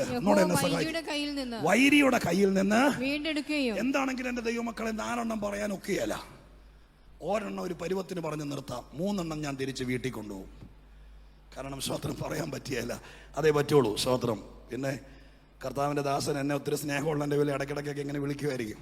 അന്നേരം എപ്പോഴെങ്കിലും എവിടെയെങ്കിലുമൊക്കെ ഞാൻ കട്ട് പീസായിട്ടാണെങ്കിലും ഇടയ്ക്കിടയ്ക്ക് നിങ്ങൾക്ക് പറഞ്ഞു തരാൻ പറ്റുമെങ്കിൽ പറഞ്ഞു തരാം. ഇപ്പം ഞാൻ ഒരു പരുവത്തിൽ കൊണ്ടുവന്ന് ഇത് നിർത്താൻ വേണ്ടി ശ്രമിക്കാം കേട്ടോ. അവിടെ എഴുതിയിരിക്കുന്നുണ്ട്, വൈരിയുടെ കയ്യിൽ നിന്ന് വീണ്ടെടുക്കുകയും. ആ വാക്ക് കേട്ടെ, വൈരിയുടെ കയ്യിൽ നിന്ന് വീണ്ടെടുക്കുകയും. അപ്പൊ നോക്കണം, ആ വാക്കുകളൊക്കെ കേട്ടെ. ഈ വീണ്ടെടുപ്പ് എന്നൊക്കെ പറയുന്നത് വേദപുസ്തകത്തിനകത്ത് നോട്ട് ചെയ്യുന്നെങ്കിൽ നിങ്ങൾ പഠിക്കാൻ ആഗ്രഹിക്കുന്നവർ സ്തോത്രം ശ്രദ്ധിച്ചേക്കണം. ഞാൻ പറഞ്ഞു തരാൻ നിൽക്കുകയല്ല, ശ്രദ്ധിച്ചേക്കണം. എവിടെ നിന്നൊക്കെയാണ് വീണ്ടെടുപ്പ് ലഭിക്കുന്നത്? അതൊരു സബ്ജക്റ്റ് ആക്കണം. എന്നിട്ടത് സ്തോത്രം ദൈവസന്നിധിയിൽ സാധാരണക്കാരന് മനസ്സിലാകുന്ന രീതിയിൽ പ്രസംഗിക്കണം. അഗാറാസയും എക്സാഗാറാസയും ഒക്കെ പ്രസംഗിച്ച് വല്ല തിയോളജി ചെന്ന് പഠിപ്പേ. പാവപ്പെട്ടവൻ വന്നിരിക്കുന്നവനോട് അവനോട് പറയാം, എൻ്റെ പൊന്നു മോനെ, യേശുക്രിസ്തുവിൻ്റെ ചോര കൊണ്ട് വീണ്ടെടുക്കുന്ന എവിടെ നിന്നാണെന്നറിയാമോ? ആ വാക്യം തന്നെ പറഞ്ഞാൽ ഇത്രയേ ഉള്ളൂ. നീ ഇത്രയും നാളും നീയും നിന്റെ ഭാര്യയും പിള്ളേരും വൈരിയുടെ കയ്യിലായിരുന്നു. യേശുവിനെ രക്ഷകനായി സ്വീകരിച്ചപ്പോൾ ഒരു മതം മാറ്റമല്ല നടന്നത്, ഒരു ഹാൻഡ് ഓവറാണ് നടന്നത്. സ്തോത്രം, മനസ്സിലായോ? ആരോടും പറയണം, ഈ ഓൺലൈനിൽ കേൾക്കുന്നവർ കേൾക്കട്ടെ, ഭാരതം കേൾക്കട്ടെ. ഇവിടെ മതം മാറ്റമല്ല നടക്കുന്നത്, അതിനും അപ്പുറം ഒരു രഹസ്യമാണ് നടക്കുന്നത്. ഇന്നലെ വരെ ശത്രുവിന്റെ, പിശാചിന്റെ, അന്ധകാര ശക്തിയുടെ കയ്യിലിരുന്ന് കള്ളം കുടിച്ച് ആത്മഹത്യക്കൊരുങ്ങി പിള്ളേരെ തകർത്ത് ലോകത്തിൽ കുടുംബം തകർത്ത് നടന്നവനെ യേശു വീണ്ടെടുത്തിട്ട് ദൈവത്തിന്റെ കയ്യിലേക്ക് കൊടുത്തു. ദൈവത്തിന്റെ കയ്യിലേക്ക് കൊടുത്തു. ആ ബോധം ഇന്ന് രാത്രി നമുക്കുണ്ടാകട്ടെ. ദൈവത്തിന്റെ കയ്യിലേക്ക് കൊടുത്തു. ദൈവത്തിന്റെ കയ്യിലാണോ നമ്മൾ എങ്ങനെ അറിയാം? യോഹന്നാന്റെ സുവിശേഷം 10-ാം അധ്യായത്തിന്റെ 24-ാം വാക്യമാണ് എന്റെ ഓർമ്മ. വായിക്കണമെങ്കിൽ പെട്ടെന്ന് വായിച്ചാലേ, അല്ലെങ്കിൽ സ്ക്രീനിൽ ഇടണമെങ്കിൽ ഇട്ടാരേ. യോഹന്നാന്റെ സുവിശേഷം 10-ാം അധ്യായം 24 എന്റെ ഓർമ്മ. പെട്ടെന്ന് വായിക്കാമോ? യഹൂദന്മാർ അവനെ വളഞ്ഞു. 29 ആണോ? ഒരു വാക്യം ഇങ്ങനെയുണ്ട്, യേശു പറയുന്നു, എന്റെ പിതാവ് എല്ലാവരിലും വലിയവൻ. പിതാവിന്റെ കയ്യിൽ നിന്ന് പിടിച്ചു പറിപ്പാൻ. ഏതാ വാക്യം? 29. അവയെ തന്നിരിക്കുന്ന എന്റെ പിതാവ് എല്ലാവരിലും വലിയവൻ, പിതാവിന്റെ കയ്യിൽ നിന്ന് പിടിച്ചു പറിക്കാൻ ഈ വാക്യമൊക്കെയാ. ചുമ്മാ പോയിട്ട് എക്സ്റേ ഫിലിമിനകത്ത് വാലല്ല തലയാക്കുന്നുള്ളതല്ല എഴുതി ഭിത്തിയിൽ വെക്കേണ്ടത്. പറ്റുമെങ്കിൽ തിരുവല്ലായി കൊടുത്ത് 100 രൂപ കൊടുത്തിട്ട് ഈ വാക്യം പ്രിന്റ് ചെയ്ത് വീട്ടിൽ വെക്കുക. എന്താ വാക്കിന്റെ അർത്ഥം? ഇത് വ്യാഖ്യാതാവോ പ്രവാചകനോ പറഞ്ഞതല്ല. ആടുകളുടെ ഇടയനാണ് 10-ാം അധ്യായത്തിലെ യേശു, നല്ലിടയൻ. ആ ഇടയൻ ആടുകളോട് പറയുകയാണ് എന്താ പറയുന്നത്? എന്റെ അപ്പൻ എല്ലാരെക്കാളും വലിയവനാണ്. എന്നിട്ട് എന്ന് പറയുന്നു, അവന്റെ കയ്യിൽ നിന്ന് കേട്ടോ നാളെ യോഗം കഴിഞ്ഞിട്ട് പിന്നെയും മറ്റവൻ വന്ന് മാന്തി ചൊറിഞ്ഞു എന്ന് പറയാനിരിക്കുന്നവൻ ചെവി തുറന്ന് കേട്ടോളണം. കേട്ടോ? Hallelujah, glory to Jesus. ഇത് മാർഗം വേറെയാണ്. വിശ്വസിച്ചിറങ്ങിയാൽ, വചനം പഠിച്ചാൽ ഈ മാർഗത്തിന്റെ ശ്രേഷ്ഠത ലോകത്തിൽ ഒരിടത്തും കിട്ടിയാല. ഹല്ലേലൂയ. വാക്യം കേട്ടോ? യേശു പറയുന്നു തന്റെ ആടുകളോട്. യേശുവിന്റെ ആടുകളാന്ന് ബോധ്യമുണ്ടോ? ഉണ്ടെങ്കിൽ അവരോട് പറയുന്നു. ആടുകളെ വിളിച്ച് പതുക്കെ തലോടിയിട്ട് നിങ്ങൾ ആ രംഗമൊക്കെ പിക്ചറൈസ് ചെയ്ത് കാണണം. സ്തോത്രം, ഹല്ലേലൂയ. യേശുവിനെയൊക്കെ വലിയ പുള്ളിയായിട്ട് അങ്ങോട്ട് പഠിപ്പിക്കാൻ വേണ്ടി നിൽക്കരുത്. ആ കീഴെ നിൽക്കുമ്പോൾ തലോടിക്കൊണ്ട് പറയും, നീ എൻ്റെ ആടാണ്. എന്നിട്ട് പറയും, എൻ്റെ അപ്പനെ അറിയോ? എല്ലാരെക്കാളും വലിയവനാണ്. ഈ കേരളത്തിലോ ഇന്ത്യയിലോ മറ്റോമാർ പറഞ്ഞുകൊണ്ട് നടക്കുന്ന ഏത് വല്ലവനേക്കാളും വലിയവനാണ് നമ്മുടെ അപ്പൻ. എന്നിട്ട് പറയുന്നു, അവന്റെ കയ്യിൽ നിന്ന്, കളഞ്ഞ സാധനം, അവന്റെ കയ്യിൽ നിന്ന് നിങ്ങളെ ആർക്കും പിടിച്ചു പറിക്കാൻ കഴിയില്ല. മനസ്സിലായോ? അത്രയും സുരക്ഷിതത്വത്തിലാണ് യേശു തന്റെ ആടുകളെ പാർപ്പിച്ചിരിക്കുന്നത്. ആ അപ്പന്റെ കയ്യിലാണ് ഞാൻ. ആ കയ്യിൽ കയറി ചൊറിയാൻ ഒരു പിശാചിന് കഴിയില്ലെന്ന് ചങ്കൂറ്റത്തോടെ പറയുന്ന ഒരു ഉപദേശിയാണ് ഞാൻ. അവന്റെ കയ്യിലാണ്, അവന്റെ കയ്യിലാണ്. ഇത് ശ്രോത്ര സായിപ്പ് എഴുതിയ പുസ്തകത്തിൽ നല്ല ഞാൻ പറഞ്ഞത്, ഡിക്ഷണറി നല്ല പറഞ്ഞത്, ബൈബിൾ കമന്ററി അല്ല പറഞ്ഞത്, എന്റെ യേശു നേരിട്ട് പറഞ്ഞ വാക്യമാണ്. ഈ പ്രാർത്ഥനയ്ക്കകത്ത് ഹൃദയം തുറന്ന് വിശ്വസിക്കണം. നീ മറ്റേത് പഠിച്ചതേ പാടൂന്നുണ്ടെങ്കിൽ ഞാൻ ചൊല്ലു പറഞ്ഞേക്കാം. അതല്ല, ഇന്ന് രാത്രി വിശ്വസിക്കണം. ദൈവം തമ്പുരാന്റെ കയ്യിൽ നിന്ന് കോണി വെച്ച് ഇറങ്ങിപ്പോയിട്ട് കീറ് കിട്ടിയാൽ ആ ദൈവ ഉത്തരവാദിയല്ല. മരിക്കുന്ന ആ കയ്യിൽ ഇരുന്നുകൊണ്ട് മരിക്കണം എന്ന് എത്ര പേർക്ക് ആഗ്രഹമുണ്ട്? പിള്ളേരെ കണ്ട് മരിക്കണം എന്നല്ല, വീട്ടിൽ കിടന്ന് മരിക്കണം എന്നല്ല. ഈ വാക്യം കണ്ടോ? വല്ലപ്പോഴും പ്രാർത്ഥിക്കണം, ആ കയ്യിൽ ഇരുന്നുകൊണ്ട് എനിക്ക് മരിക്കണം. എത്ര വയസ്സിലാണെങ്കിലും കുഴപ്പമില്ല, എന്നാ വന്നിട്ടാണെങ്കിലും കുഴപ്പമില്ല. ഞാൻ എന്റെ ഊർത്ത ശ്വാസം വലിക്കുമ്പോൾ, എന്റെ അവസാന ശ്വാസം വിടുമ്പോൾ ഒരു കൊച്ചു കുഞ്ഞിനെ പോലെ, ഗ്ലോറി ടു ജീസസ്, ആ കയ്യിൽ കടന്നുകൊണ്ട് മരിക്കാൻ. ഏത് കയ്യില്? യേശു പരിചയപ്പെടുത്തിയ അപ്പന്റെ കയ്യിൽ കടന്നു മരിക്കാൻ ഭാഗ്യം ലഭിച്ചാൽ പിന്നെ അതിനേക്കാൾ ഗ്യാരണ്ടി എന്താ ഉണ്ട്? Hallelujah, hallelujah. സത്യം പറഞ്ഞതുകൊണ്ട് ആരെങ്കിലും വഴിയിലിട്ട് വെട്ടിക്കൊള്ളണേ കൊല്ലട്ടെ, പക്ഷെ ഒറ്റ കാര്യമുള്ളൂ, സ്തോത്രം, അങ്ങയുടെ കയ്യിലിട്ട് വെട്ടുമെങ്കിൽ വെട്ടിക്കോട്ടെ. അപ്പൊ ആ കയ്യിലാണ്.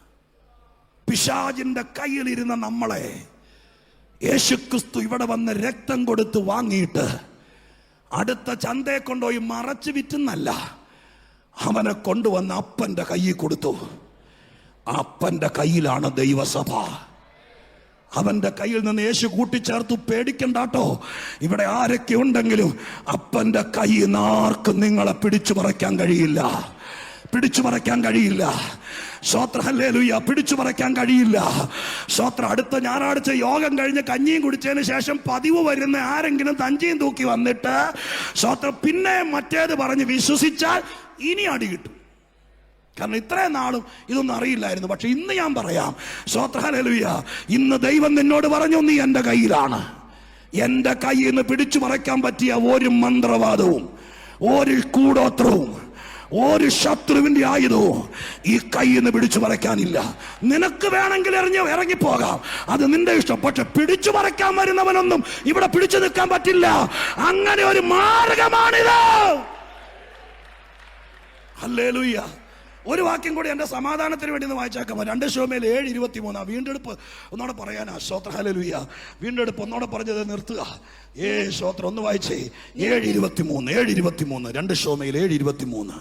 നിനക്ക് ജനമായി, നിനക്ക് ജനം. ആ വാക്യൊക്കെ ശ്രദ്ധിക്കണം കേട്ടോ. നിനക്ക് ജനമായി, വീണ്ടെടുപ്പാനും വീണ്ടെടുപ്പാനും, നിനക്കൊരു നാമം സമ്പാദിപ്പാനും. വാക്ക് കേട്ടോ. എൻ്റെ മൈൻഡ് തിരിച്ചു കളഞ്ഞ ഒരു വാക്കാണത്. ഈ വാക്ക് വേദപുസ്തകത്തിൽ 6 പറയുന്നുണ്ട്.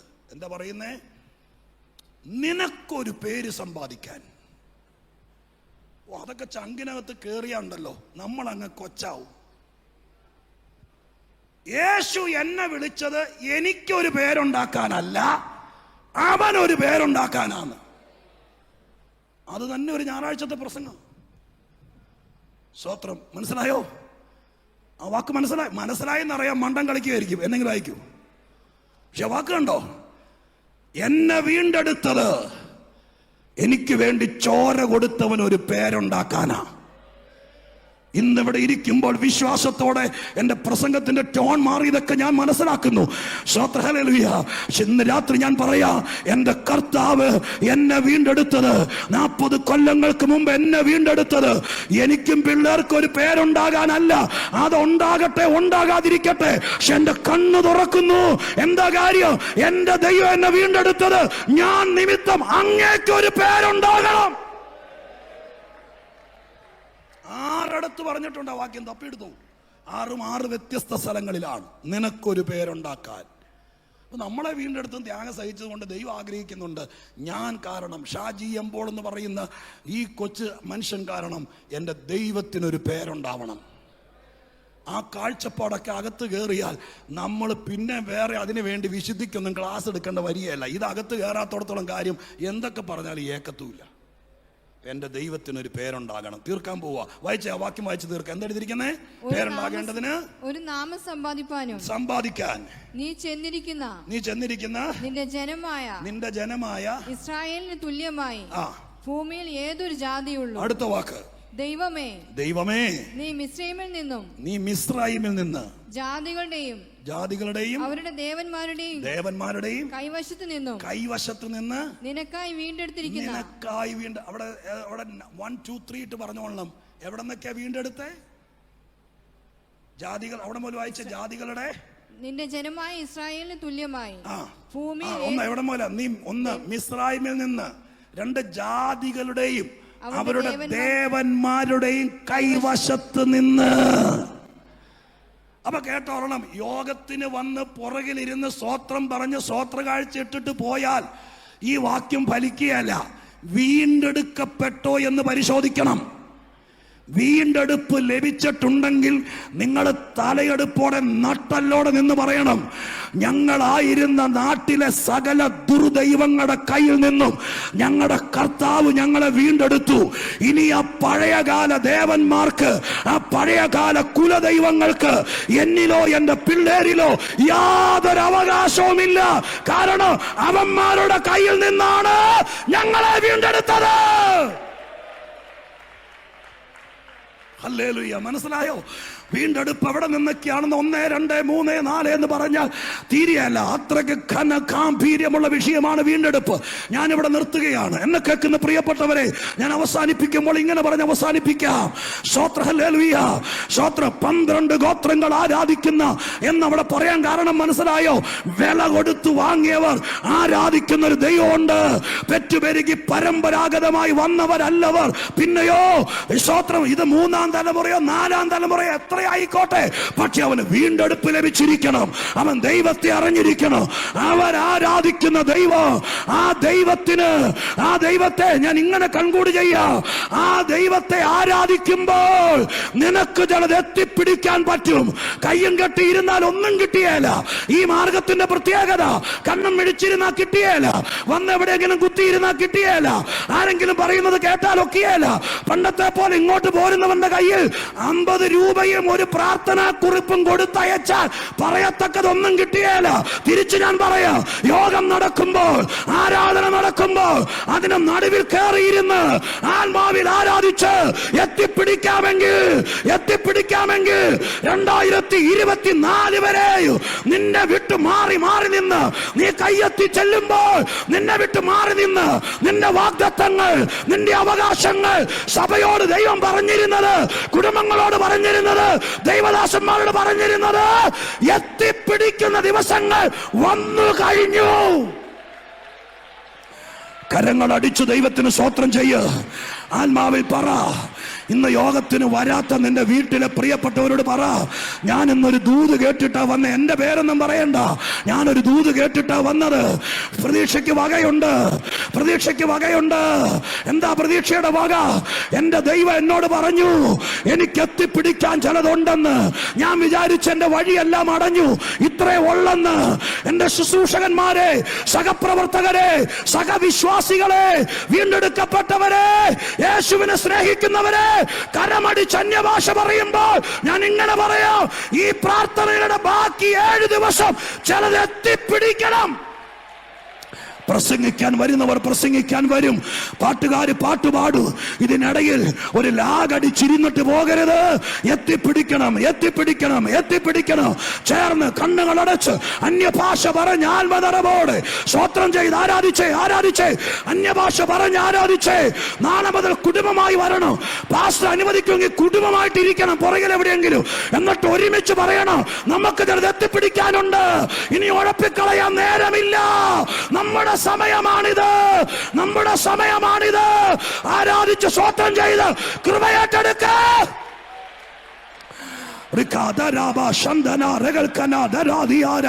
നിന്നോട് ദൈവം പറഞ്ഞിട്ടുണ്ട്, നിന്നോട് ദൈവം പറഞ്ഞിട്ടുണ്ട്, നീ ഒരു കുളത്തിലെ തവളയെ പോലെ ഇവിടെ ഒതുങ്ങത്തില്ല. നീ 4 മതിലിനകത്ത് നിൽക്കത്തില്ല. നിന്റെ കാലിൽ ചങ്ങലയില്ല. നിന്നെ ഇവിടെ അടച്ചിടാൻ പറ്റില്ല. കോരശിനോട് പറഞ്ഞതുപോലെ നീ ചെല്ലുമ്പോൾ വാതിലുകൾ താനെ തുറക്കുമെന്ന വാഗ്ദത്തം. എന്നിട്ട് എന്തിയെന്ന് കളിയാക്കുന്നവർ നിന്റെ വീട്ടിൽ തന്നെ കണ്ടേക്കാം. പക്ഷെ സ്വർഗം പറയുന്നു, എത്തിപ്പിടിച്ചോ, എത്തിപ്പിടിച്ചോ. ആത്മാവിൽ ലക്ഷ്യബോധത്തോടെ എത്തിപ്പിടിച്ചോ. സ്വർഗം കൂടെയുണ്ട്. ചേർന്ന് ഒരല്പ നിമിഷം കൂടി അന്യഭാഷ തന്നെ പറഞ്ഞ് ആത്മാവിൽ സ്വോത്രം ചെയ്ത് ദൈവത്തെ മഹത്വപ്പെടുത്തിക്കോ. കർത്താവിന്റെ ആത്മാവ് പറയുന്നു, ഈ ദിവസങ്ങൾ ഞാൻ ഒന്നോടെ നിങ്ങളിൽ ഒരുവനെ പോലെ എന്റെ സഹോദരങ്ങളോട് പറയുന്നത് പോലെ പറയാം. നാളെ മുതൽ വെറുതെ വരരുത്. നാളെ മുതൽ പ്രസംഗികരുടെ കേമം നോക്കി വരരുത്. ആരാ പ്രസംഗിക്കാൻ വരുന്നതെന്ന് ചോദിക്കരുത്. ഇത് നിങ്ങളുടെ സഭയാണ്. ഓൺലൈനിൽ ഇരിക്കുന്നവരൊക്കെ കേൾക്കണം. ഇവിടെ വരണം, കുടുംബമായി വരണം. എത്തിപ്പിടിക്കാൻ ചിലതുണ്ട്, അത് കയറി പിടിച്ചോളണം. മറ്റൊരുത്തം കൊണ്ടുപോകരുത്. സ്വോത്രം ചെയ്തോളണം, പ്രാപിച്ചോളണം, ശുശ്രൂഷ പ്രാപിച്ചിറങ്ങിക്കോളണം.